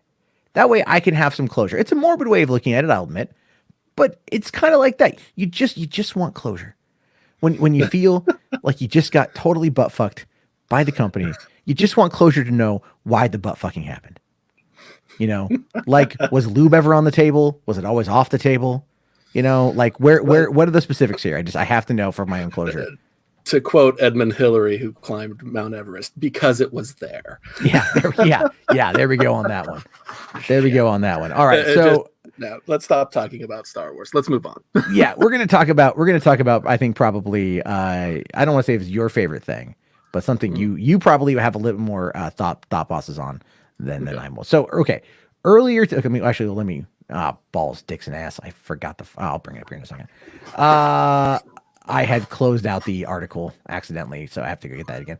Anyway, yeah, boo earns. So I got an email here, oddly enough, from someone here named Mark, who sent me this email asking, Disney released the info that Bob Iger wouldn't be taking a salary this year to help with the company. What do you think about Iger's salary only being $3 million? Isn't that too little given everything that's going on? And I was, that was like, when I found out how little it was, I was a little bit like, what the fuck? Because is that how much he's making after that was his salary last year. If that was his salary last year. That was his salary last year. So the LA Times breaks it down because it's something, I think it is something worth like talking about being a PR stunt, because I think it is a PR stunt. Iger will forego salary mid-crisis. And again, that headline is epic. Disney is paying their employees wages through the April 18th. Clearly they need to find a way to make some money right now. They're hurting. We all get it. They're going to all take sacrifices. It's a good PR move. Solid. Then you start looking into the details and you're like, wait a minute. Because I thought it was the articles I had read, more or less had said, oh, he made $48 million in 2019. It's like, oh, that's a lot of money. Well, anyway, it says here that Walt Disney co-executive chair Bob Iger will forgo a salary starting in April as the company deals with the financial impact of the virus, which has shuttered theme parks and film productions. The new CEO, Bob Chapek, will also said that senior executives, including Iger, would have their salaries reduced to shoulder the burden. Chapek will take a 50% pay cut himself. So again, I'm right there. First two paragraphs. It's like, this is good. This is a helpful thing, right? Now, then you come down here, another two paragraphs, and it says that Iger's annual base salary was $3 million during the company's most recent fiscal year, while his total compensation was $47.5 million, including a cash bonus and stock awards. Chapek's salary is $2.5 million, plus a target bonus of $7.5 million, and an annual long-term incentive award of $15 million, according to the regulatory filings. Mm-hmm. So they're saying like, oh, we're going to be cutting our salary in half. Okay. Or in Iger's case, no 3 million, but he's still going to end up getting all the other bonuses and awards and stock things. They're still going to net him a fair amount of cash. That's provided that there's actually stock returns and everything else like that. A lot of times with executive bonuses and things like that, it's tied into their contracts that if the company performs at a certain rate, that they get those bonuses and those stock options. So if they don't perform, the company doesn't perform at that rate, then they don't get them. With them shutting down production on so many things with their park operations closed globally, it's probably a good chance that those options won't be coming up. Like I've learned a lot about this when I was reading the book, The War on Disney, or Disney at War, or whatever the hell it was. It was about Eisner and his entire tenure with the company. Fascinating book. If anybody's looking for a book to read, if they're got an Audible credit or whatever, give it a listen or a read. And it was fascinating to go through this and learn like how their salaries are not at all where their wealth comes from. Like when you get to that level, how much they make in their salary is a pittance. Like they get so much more money from these stock options and from bonuses and things like that for making the right moves, for getting the right people involved with the company. It's ridiculous, really, because they can ramp up so much. In fact, that's part of what the bad blood between Katzenberg and Disney was after the split. Was his contract stated that he was supposed to get X% on the back end of The Little Mermaid and Beauty and the Beast, and when he left the company, Eisner refused to pay, and it was something in the neighborhood of $200 million. Jesus. Yeah, and it ended up going to arbitration and everything else, and so that's why there was a lot of bad blood there, and that's why Lord Farquaad and Shrek looks exactly like Michael Eisner.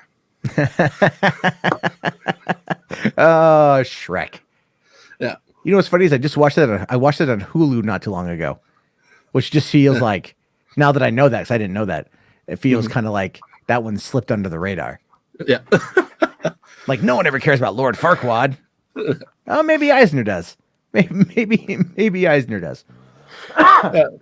Shrek is one of those movies that there's actually a lot of interesting things that happened in the making of it because of the time frame that it was made around, with it being one of DreamWorks' first forays out after the disaster that was Ants. And Ants came about directly because Katzenberg knew exactly what Pixar was doing when he went over and founded the company. And so they cranked that out first, trying to beat him to the market. Yeah, I remember when Ants came out, and that's one of those things where it's like, I mean, I've been watching A Bug's Life a couple times on Disney Plus recently, and I'm like, this movie still absolutely holds up. I love Bug's Life, but then I'm like, oh, Ants. Do I want to go watch? No.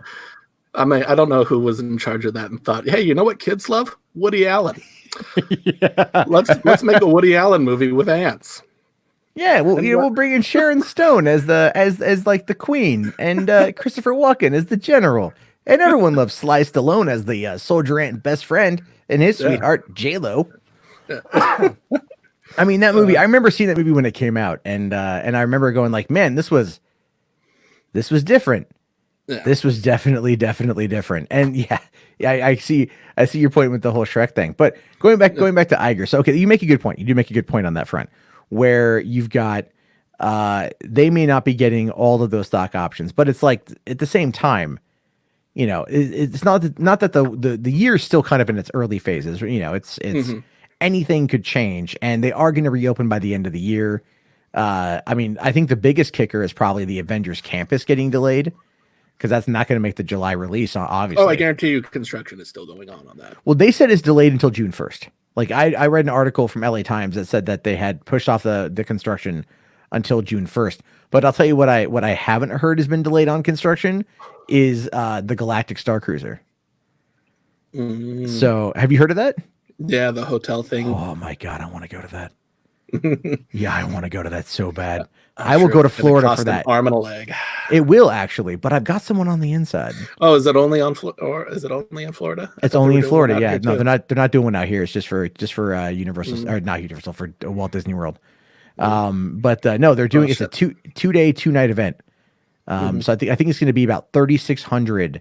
That's what I'm hearing for a cabin. Now I don't know if that's like with 4 people, because that means if you 3,600 for the whole time for 2 nights. Yeah. I mean, it's like it's not good, but it's not like, oh, it's, you know. I mean, it's way out of my price range. True, but if we sat there and we combined our forces, you think my forces are much larger than they are. I'm just saying. You know what? We could hustle. We've done it before.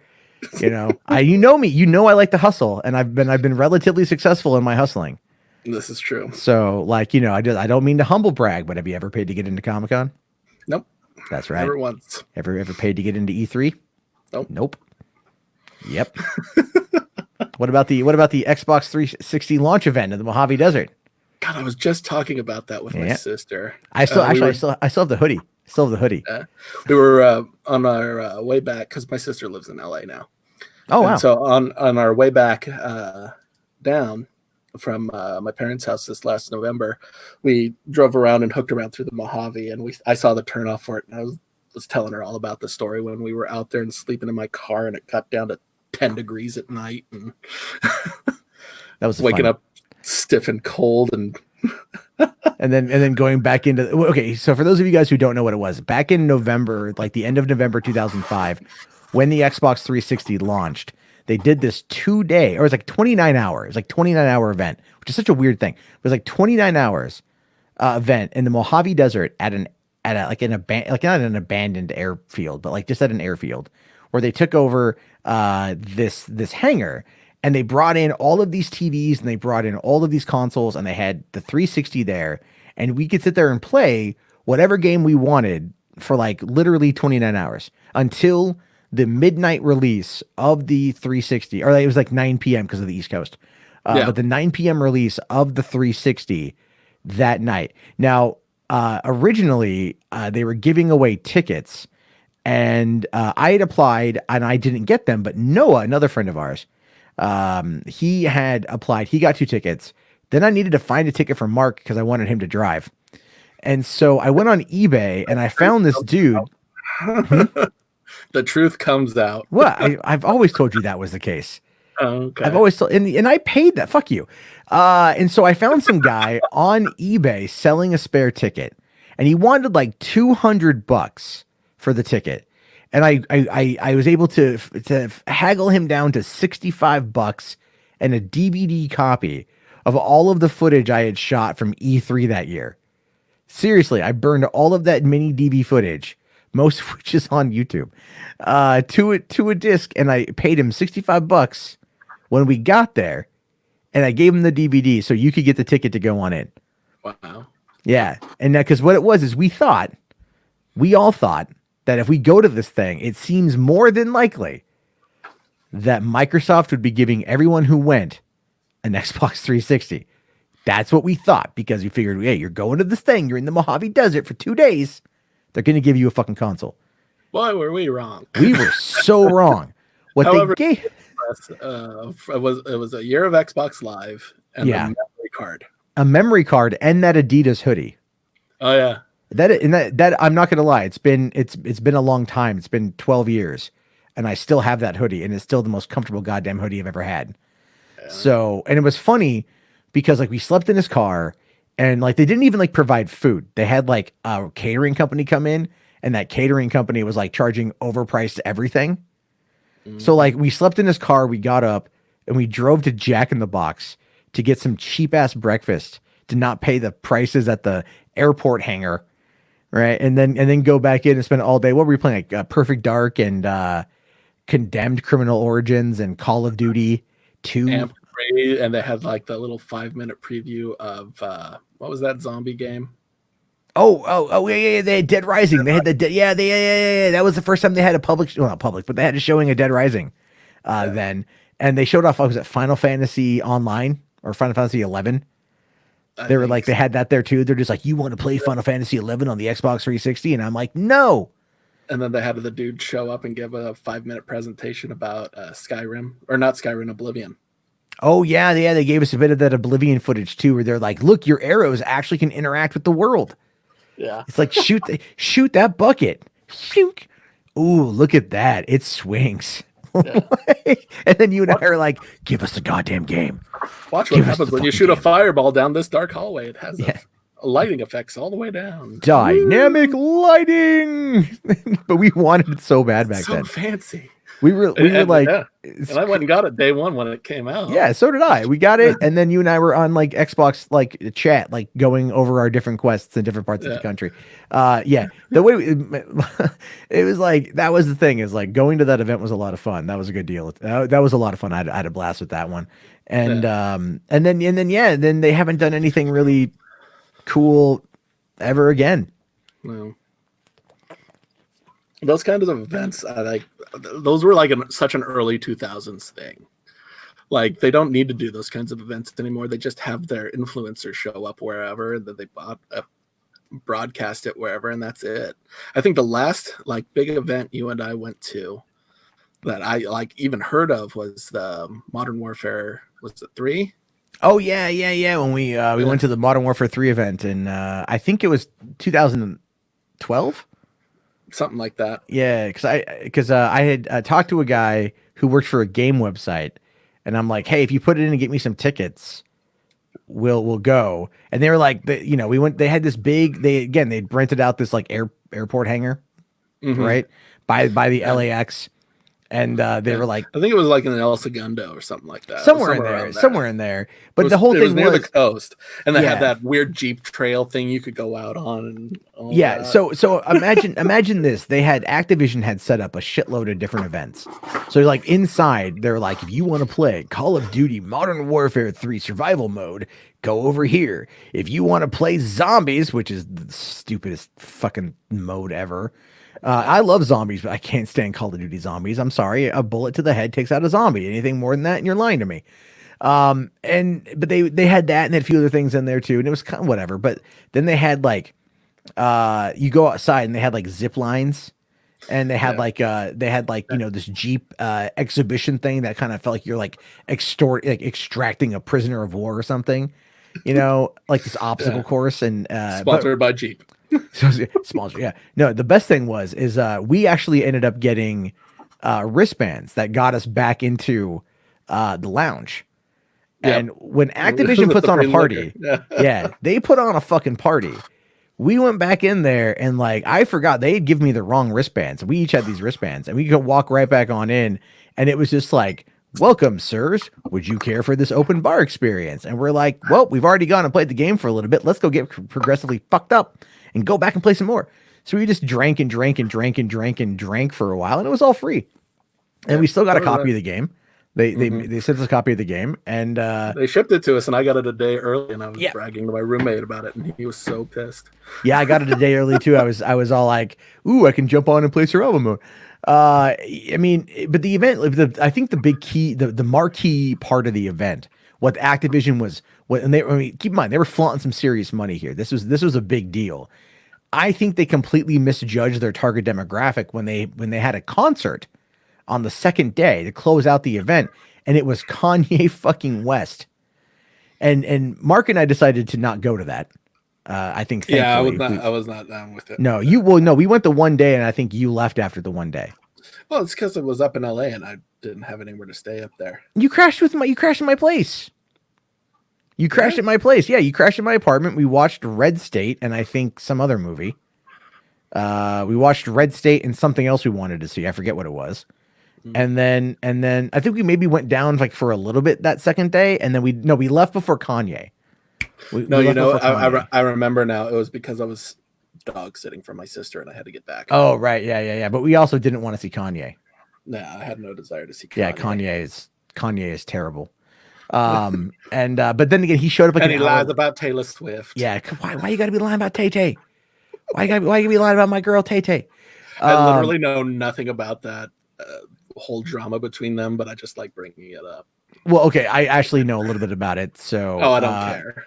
Well, basically, I won't give you the full rundown, but Kanye and Kim Kardashian are lying pieces of gutter trash.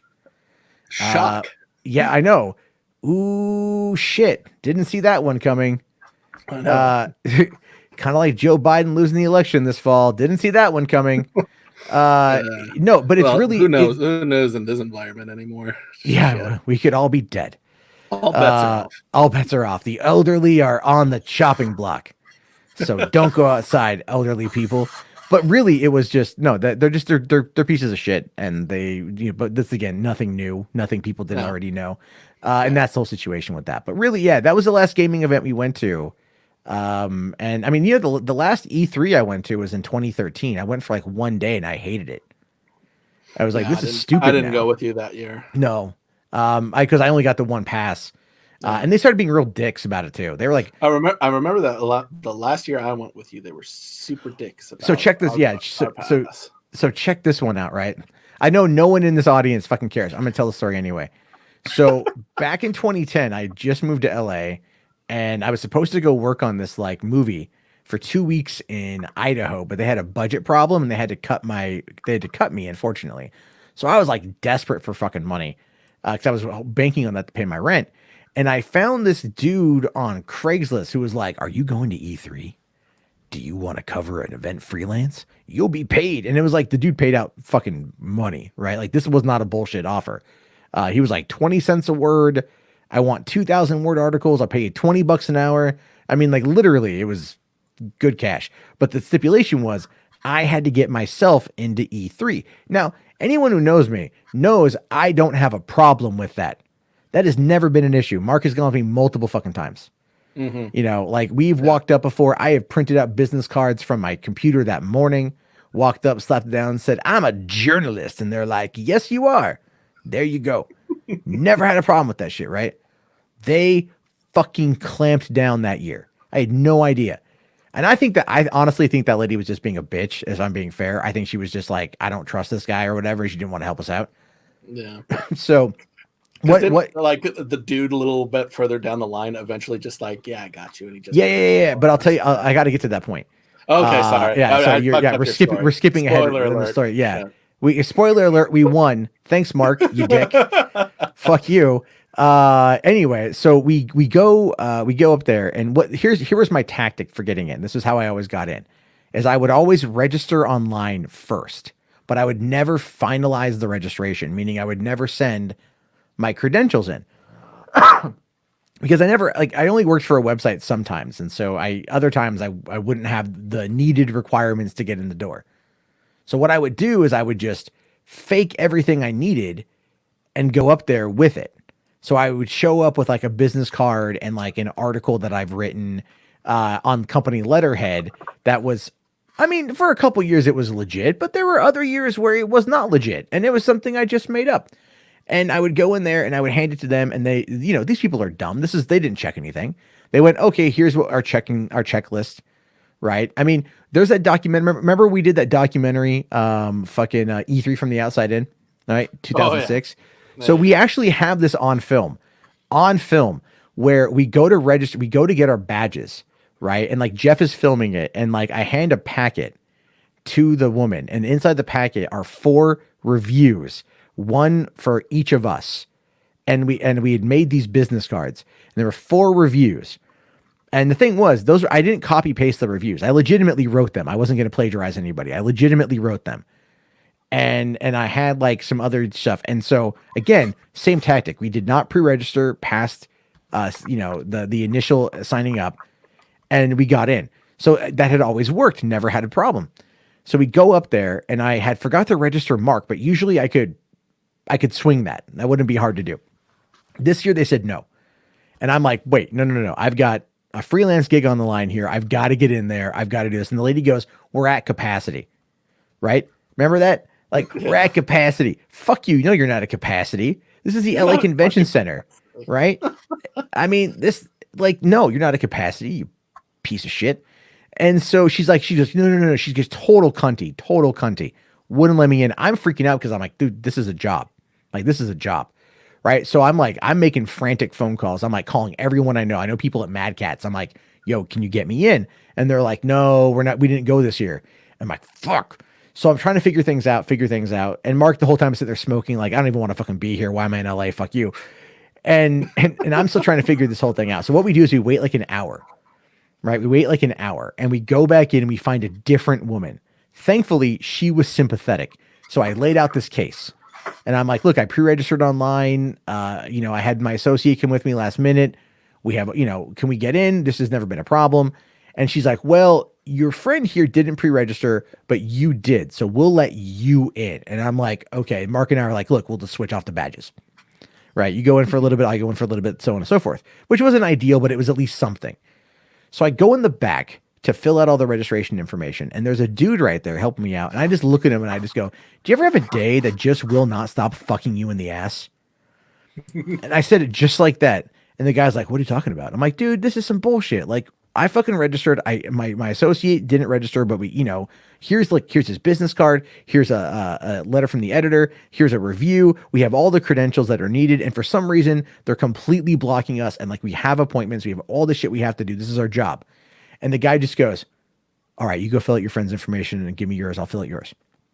Keep in mind, E3 now, if you want to buy a ticket, is $250 if you want to buy a ticket. If you're just an average off the street person. And there is nothing there worth $250. Absolutely. The normies also ruin the event too. That's 100% true.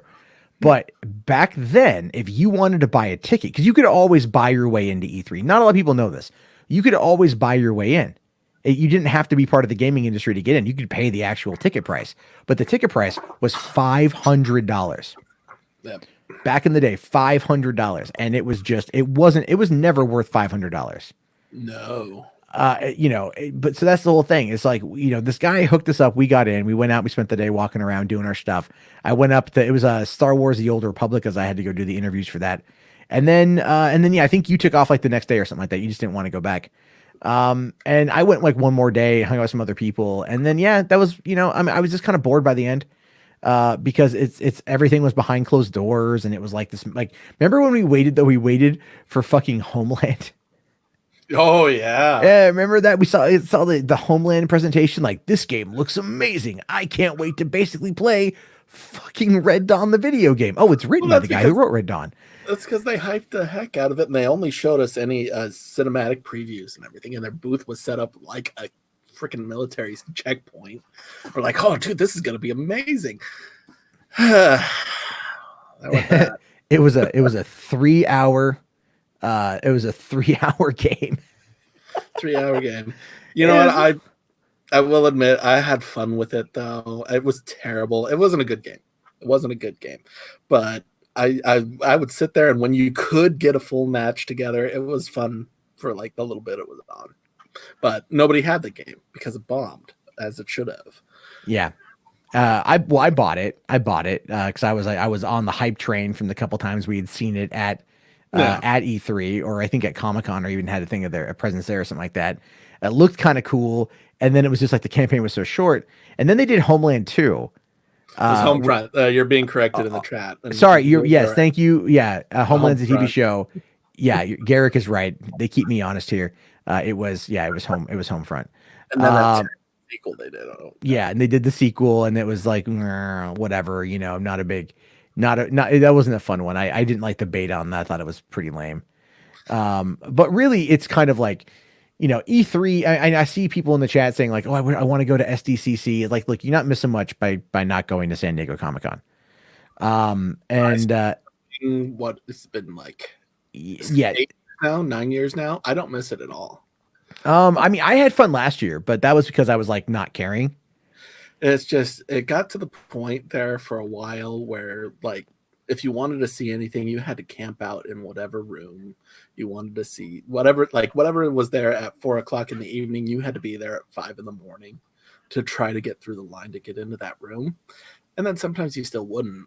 And then it was just awful. It started becoming draining. I remember like the last year I went, I remember waking up Sunday morning and saying like, I'm not going back. No. I was exhausted. I was dehydrated. I was sunburned from standing out in those lines. Yeah, you stopped going after a while. I know a bunch of the people that we'd hang out with, they stopped going as well. And it just got I mean, I took 2 years off. I took a year off, and I went last year, and I had fun. But I also had just kind of like, the only thing I wanted to do was the Phase 4 panel. Mm-hmm. But then like I realized that they still have not fixed the line system at con, and I'm like, I'm just not going to fucking do it. So I just didn't force myself to go down there like butt ass early in the morning. So I went like around noon and hung out for a few hours. Even the last day of the show, Joe and I, my brother, we went down there at like, I think maybe like I had to be at the airport by like 7, right? So we got down there at like 11 a.m. and we hung out till about probably 3. I took the trolley back out, got in the car, went, got dinner, went and hung out for a little bit, ate, chilled out, and then we just, went to the airport. So like that's the whole point, is like going to those kind of Comic-Cons. I would like to go to New York Comic-Con. I think that would be fun. Right? I would like to actually start maybe going to con again, but going to the smaller cons like New York Comic-Con or whatever San Francisco's got going on. Because back when Comic-Con was small, God, those were some good times. Yeah. I remember for a while there, I had that unintentional yearly ritual of bumping elbows with Matt Groening in the pirated videotape booths. Back then when you could buy, well, you still can buy pirated content there. Well, I mean, they were pirated in the sense that those things were part of the public domain anymore, and nobody cared about the copyrights for them. So they had VHS copies of old shows from the 70s, and it seemed like every year I bumped into Matt Groening in them. And every year we had basically the same interaction of, oh my God, you're Matt Groening. Yes, nice to meet you. Shake his hand. And I just left him alone after that. And every year, same thing. He never remembered me. I've known him for a long time. I get that. Yeah. I never expected him to remember me. It was just it was a neat yearly thing that always seemed to happen at Comic-Con. And then I'll never forget the year they said they weren't going to allow those booths anymore. And I said, well, that's just the end of that. Well, they've definitely they've done a lot to, unfortunately, just kind of hurt themselves. They catered more to like getting in the bigger brands and getting in the bigger the whole movies. Thing is advertising now. It's not a fan con anymore. It's an advertisement every year. I remember when it was a fan con, you could go there and find smaller booths and find smaller vendors and shoot the shit with them and end up walking away with smoking deals on memorabilia that they had been squirreling away. Nowadays, it's all the same vendors know that, well, whatever price they ask for, they can get the same, if not more, on the internet after the con. So There's no wheeling and dealing. There's no. Oh yeah, don't even try going to the Funkos. You can't even. I mean, like it's no. A friend of mine was like, "Can you give me these Funkos?" And I'm all like, "No, not at all."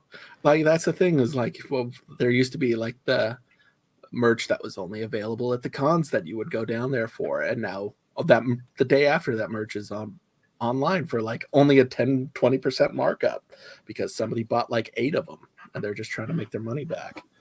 Well, I mean, even like the bags back when they had the canvas bags, yeah, those would go for sale. People would just go raid those things and like try to sell them online and stuff.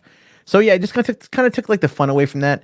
I mean, like this year, like they did a couple cool things. Like the show The Orville had a pop-up experience a few blocks away. I went to that. That was pretty cool. That would be cool. I liked the Orville. Oh yeah, Orville's great. And like a bunch of some of my friends are like other like kind of like sci-fi Star Trek channels, and they also covered the Orville, and like Seth MacFarlane was there, like, and said hi to him, you know, because he was like thankful for the support and stuff. So that was kind of chill. But it's like, you know, even up here now in Washington, we have like Emerald City Comic Con, which is just Comic Con Light. And I went last year and I'm walking around and it literally just feels like Comic Con. You know, nice. I went to WonderCon a couple of years ago. No, 2012. I went in 2012, and it was literally just, it was the same vendors. It was like half the same people. Yeah. It was just like, but it was nicer because it was a bit smaller. But yeah, like San Diego Comic-Con itself is just, it's, you know, they're going to keep expanding and expanding and expanding because they know what it brings in, even though people, I think, are just, you know, the older people kind of shuffle themselves out and the newer people are like, I've never been to a convention before. It's like, well, good luck. You know, you have to get in this long line in order to get tickets or to get any kind of lottery system to get a hotel room.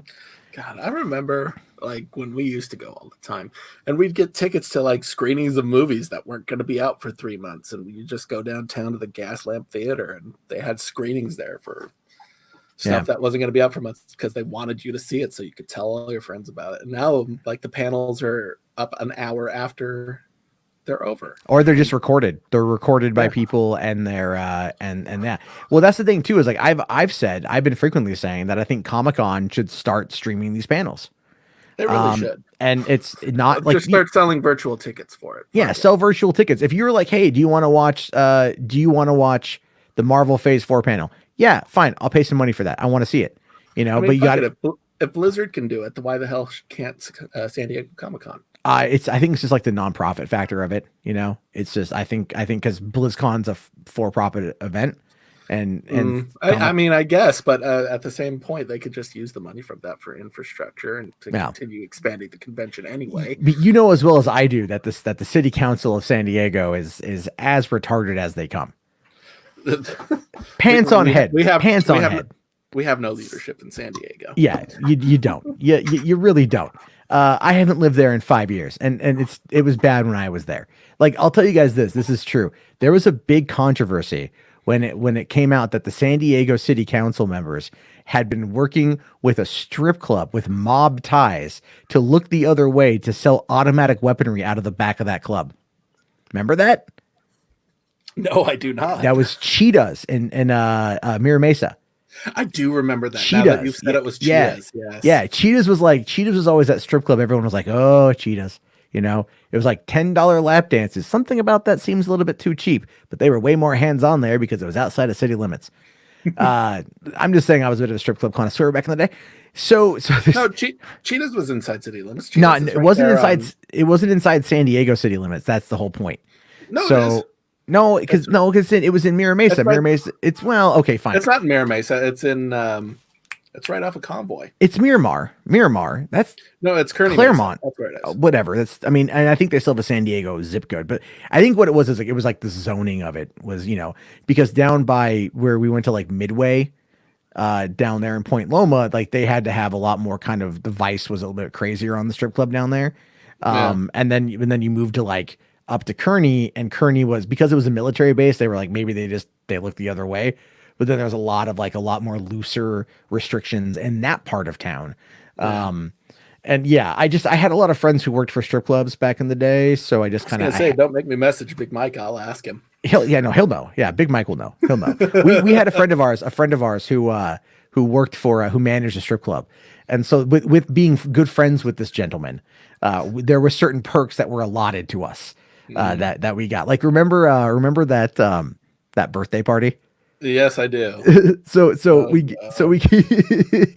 invited to this birthday party, or I got invited to the stripper's birthday party. You got invited. I got invited by proxy. Yes, and I called him. I was like, "Dude, I mean, that's like half of my stories from like when I was in my early 20s. Is well, Disco got invited to this thing. Yeah, so I kind of went along. Oh yeah, I needed a driver. And I needed a friend. I needed a friend to share the experience with, and I'm glad it was you. Yeah, because nobody would have believed half these stories otherwise, unless you had collaboration. I was never one to embellish a lot of these tales, because they were so crazy that the shit actually happened. Embellish, you may stretch the truth a little bit, but you never lie. I don't even really stretch the truth that much. Some of these things are really kind of weird. So anyway, I get invited to this party, and it's at a stripper's house, and I'm thinking like this ought to be a pretty interesting time. And I'm with my friend David, who was in the army, and David is a whore of epic reporting. At the time, he's married now with kids, but at the time, huge whore, didn't care. He would go to a strip club, he dropped $500, and he'd end up probably fucking the stripper that night. Like generally speaking, that was his whole plan of attack. And it worked because he would throw the money down and it would happen. So anyway, David and I go to this party, and I text Marky. I'm like, dude, when you get off work, head out. We're at this party at stripper's house. And he's like, on my way, and so I give him like Lemon Grove, here I come. No, I didn't meet you guys at the house. I met you guys at the club still. I was there when they closed it down. Oh, I thought you got to the house. No, maybe I went with you to the house. I was there at the club when they closed it down. Oh no, well, because there was a second stage. Yeah. There was that secondary house we went to, the secondary apartment. Yeah. Okay, so the first house. So okay, I should say this. So we go to this. So there's the first house, then there's a club, then there's a secondary apartment. So we go to the first house, and this is the party, and basically like you have the main stripper. I forget her name. And she's there having a good time. And they have names. They have souls too. They have souls as well. We know. I don't believe that. I do, because they can look at themselves in the mirror. I've seen the reflection. All right. That's how you know strippers actually have souls, because they can actually get their own reflection in the mirror. Because they're not vampires, even though they work at night. So anyway, I go down there with David, and David was trying to have sex with literally any of the strippers that were in there. Any of the ones that were there. It didn't even matter. And at one point, he even got 3 of them to like go to the bathroom with him so he could prove to them that a white dude has a big dick. Like he was literally like walking around going like, I have an insanely huge dick. And they're like, I don't believe it. And he's like, ladies? And like that happened. David, again, total fucking shit. So then what happened though is like you had the main stripper, the birthday girl, and her boyfriend was insanely jealous. He got drunk and he got jealous. He got jealous of David because David was, he's a big flirt, and he was kind of flirting with the birthday girl, and it caused the problem, and the boyfriend shut the party down. Yeah. So you had a house party with like 15 highly intoxicated strippers with no vice and no inhibitions. And this dude gets all butthurt and shuts the fucking party down, which is just nuts. Stupid bastard. Anyway, so then, yeah, that's right. It was ending as you showed up, and I'm like, hey, the party's over. But we're going to the club. And this was like 2:00 in the morning, and the club was closed. So we get to the club. It's David, Mark, and I. We go in, we say hi to our friends. And then the birthday girl and her friend were shit-faced. And they start fucking on stage. Mm-hmm. And like, it was literally just like you had the managers of the club and us and the girls. And the managers were counting the money and closing everything down, not even giving a shit what was happening literally 25 feet away, within full view, just completely full view. And the 3 of us are smoking cigarettes at the tip rail, just watching this whole thing play out. And they did not care that we were there. That was the thing. They didn't care that we were there. They didn't give a shit that we were there. No.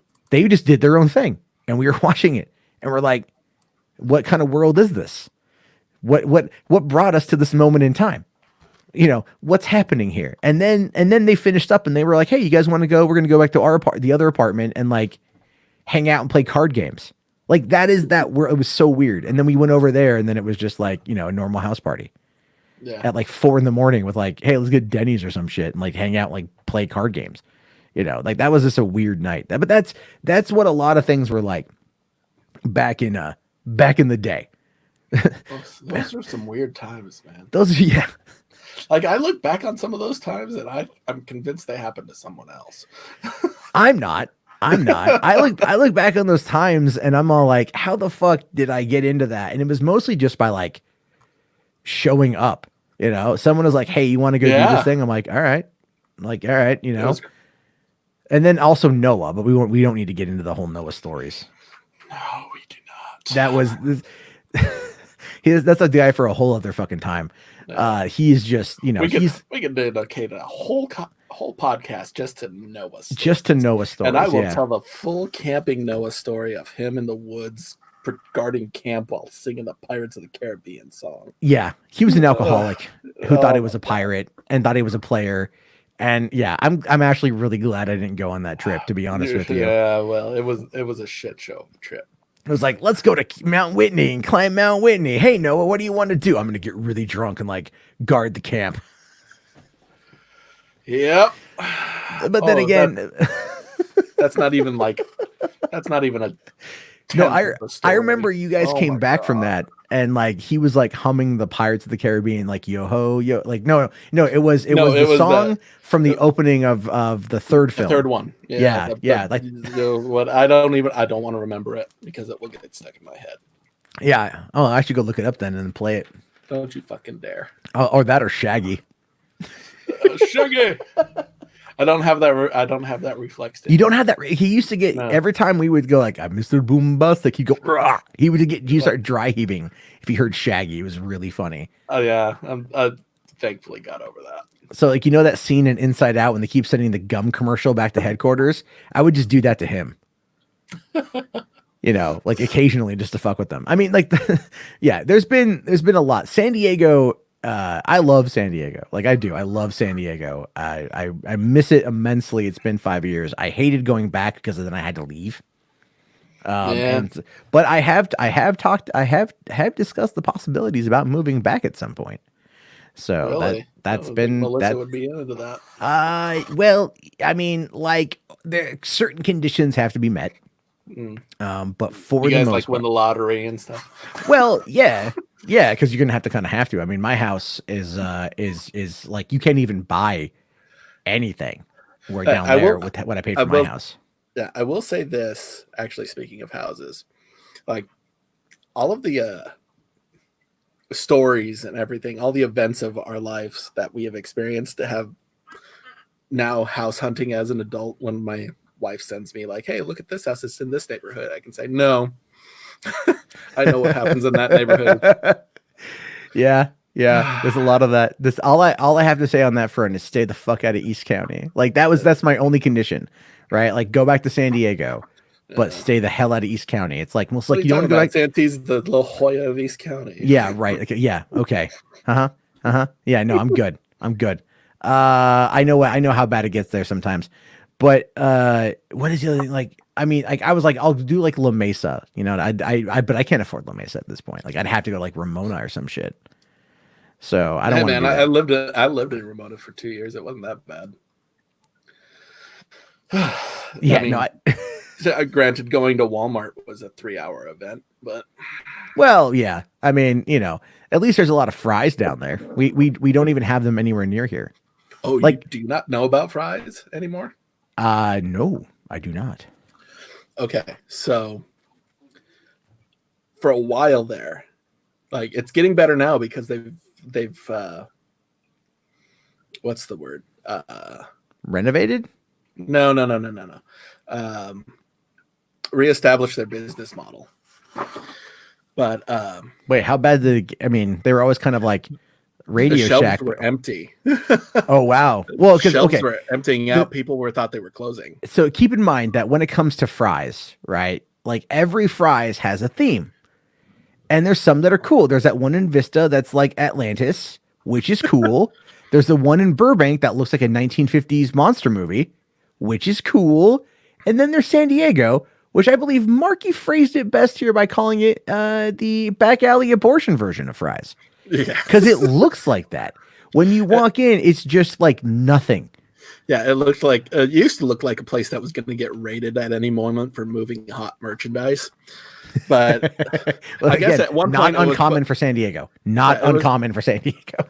Oh, there have been a couple of. I've been to a couple of places where you told them what part you wanted for a computer, it slid through a back window, and then that was it. You paid them cash, you walked away.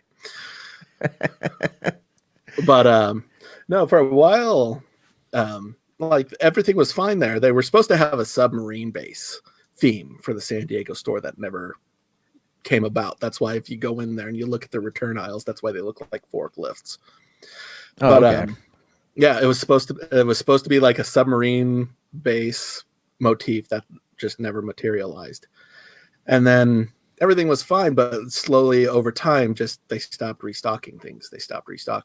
Aisles started emptying out. They started closing off aisles because there was no merch on them. And everybody thought they were closing, and they said, no, we're not closing. No, we're not closing. And just less and less and less stuff. I mean, there was a couple of times I went in there for like a part I needed for my computer that was like going to take 7 days from Amazon because it wasn't a Prime item, that the only one they had was one that somebody else had opened and decided that wasn't the part for them and returned. And so I bought it, but there was nothing else on the shelf where it used to be. You'd go in there and there'd be like 8 different versions of it by brands you've never heard of. Oh, wow. And then, so, it emptied out, and everybody kept asking, hey, are you guys closing? And they kept saying, no, we're not closing.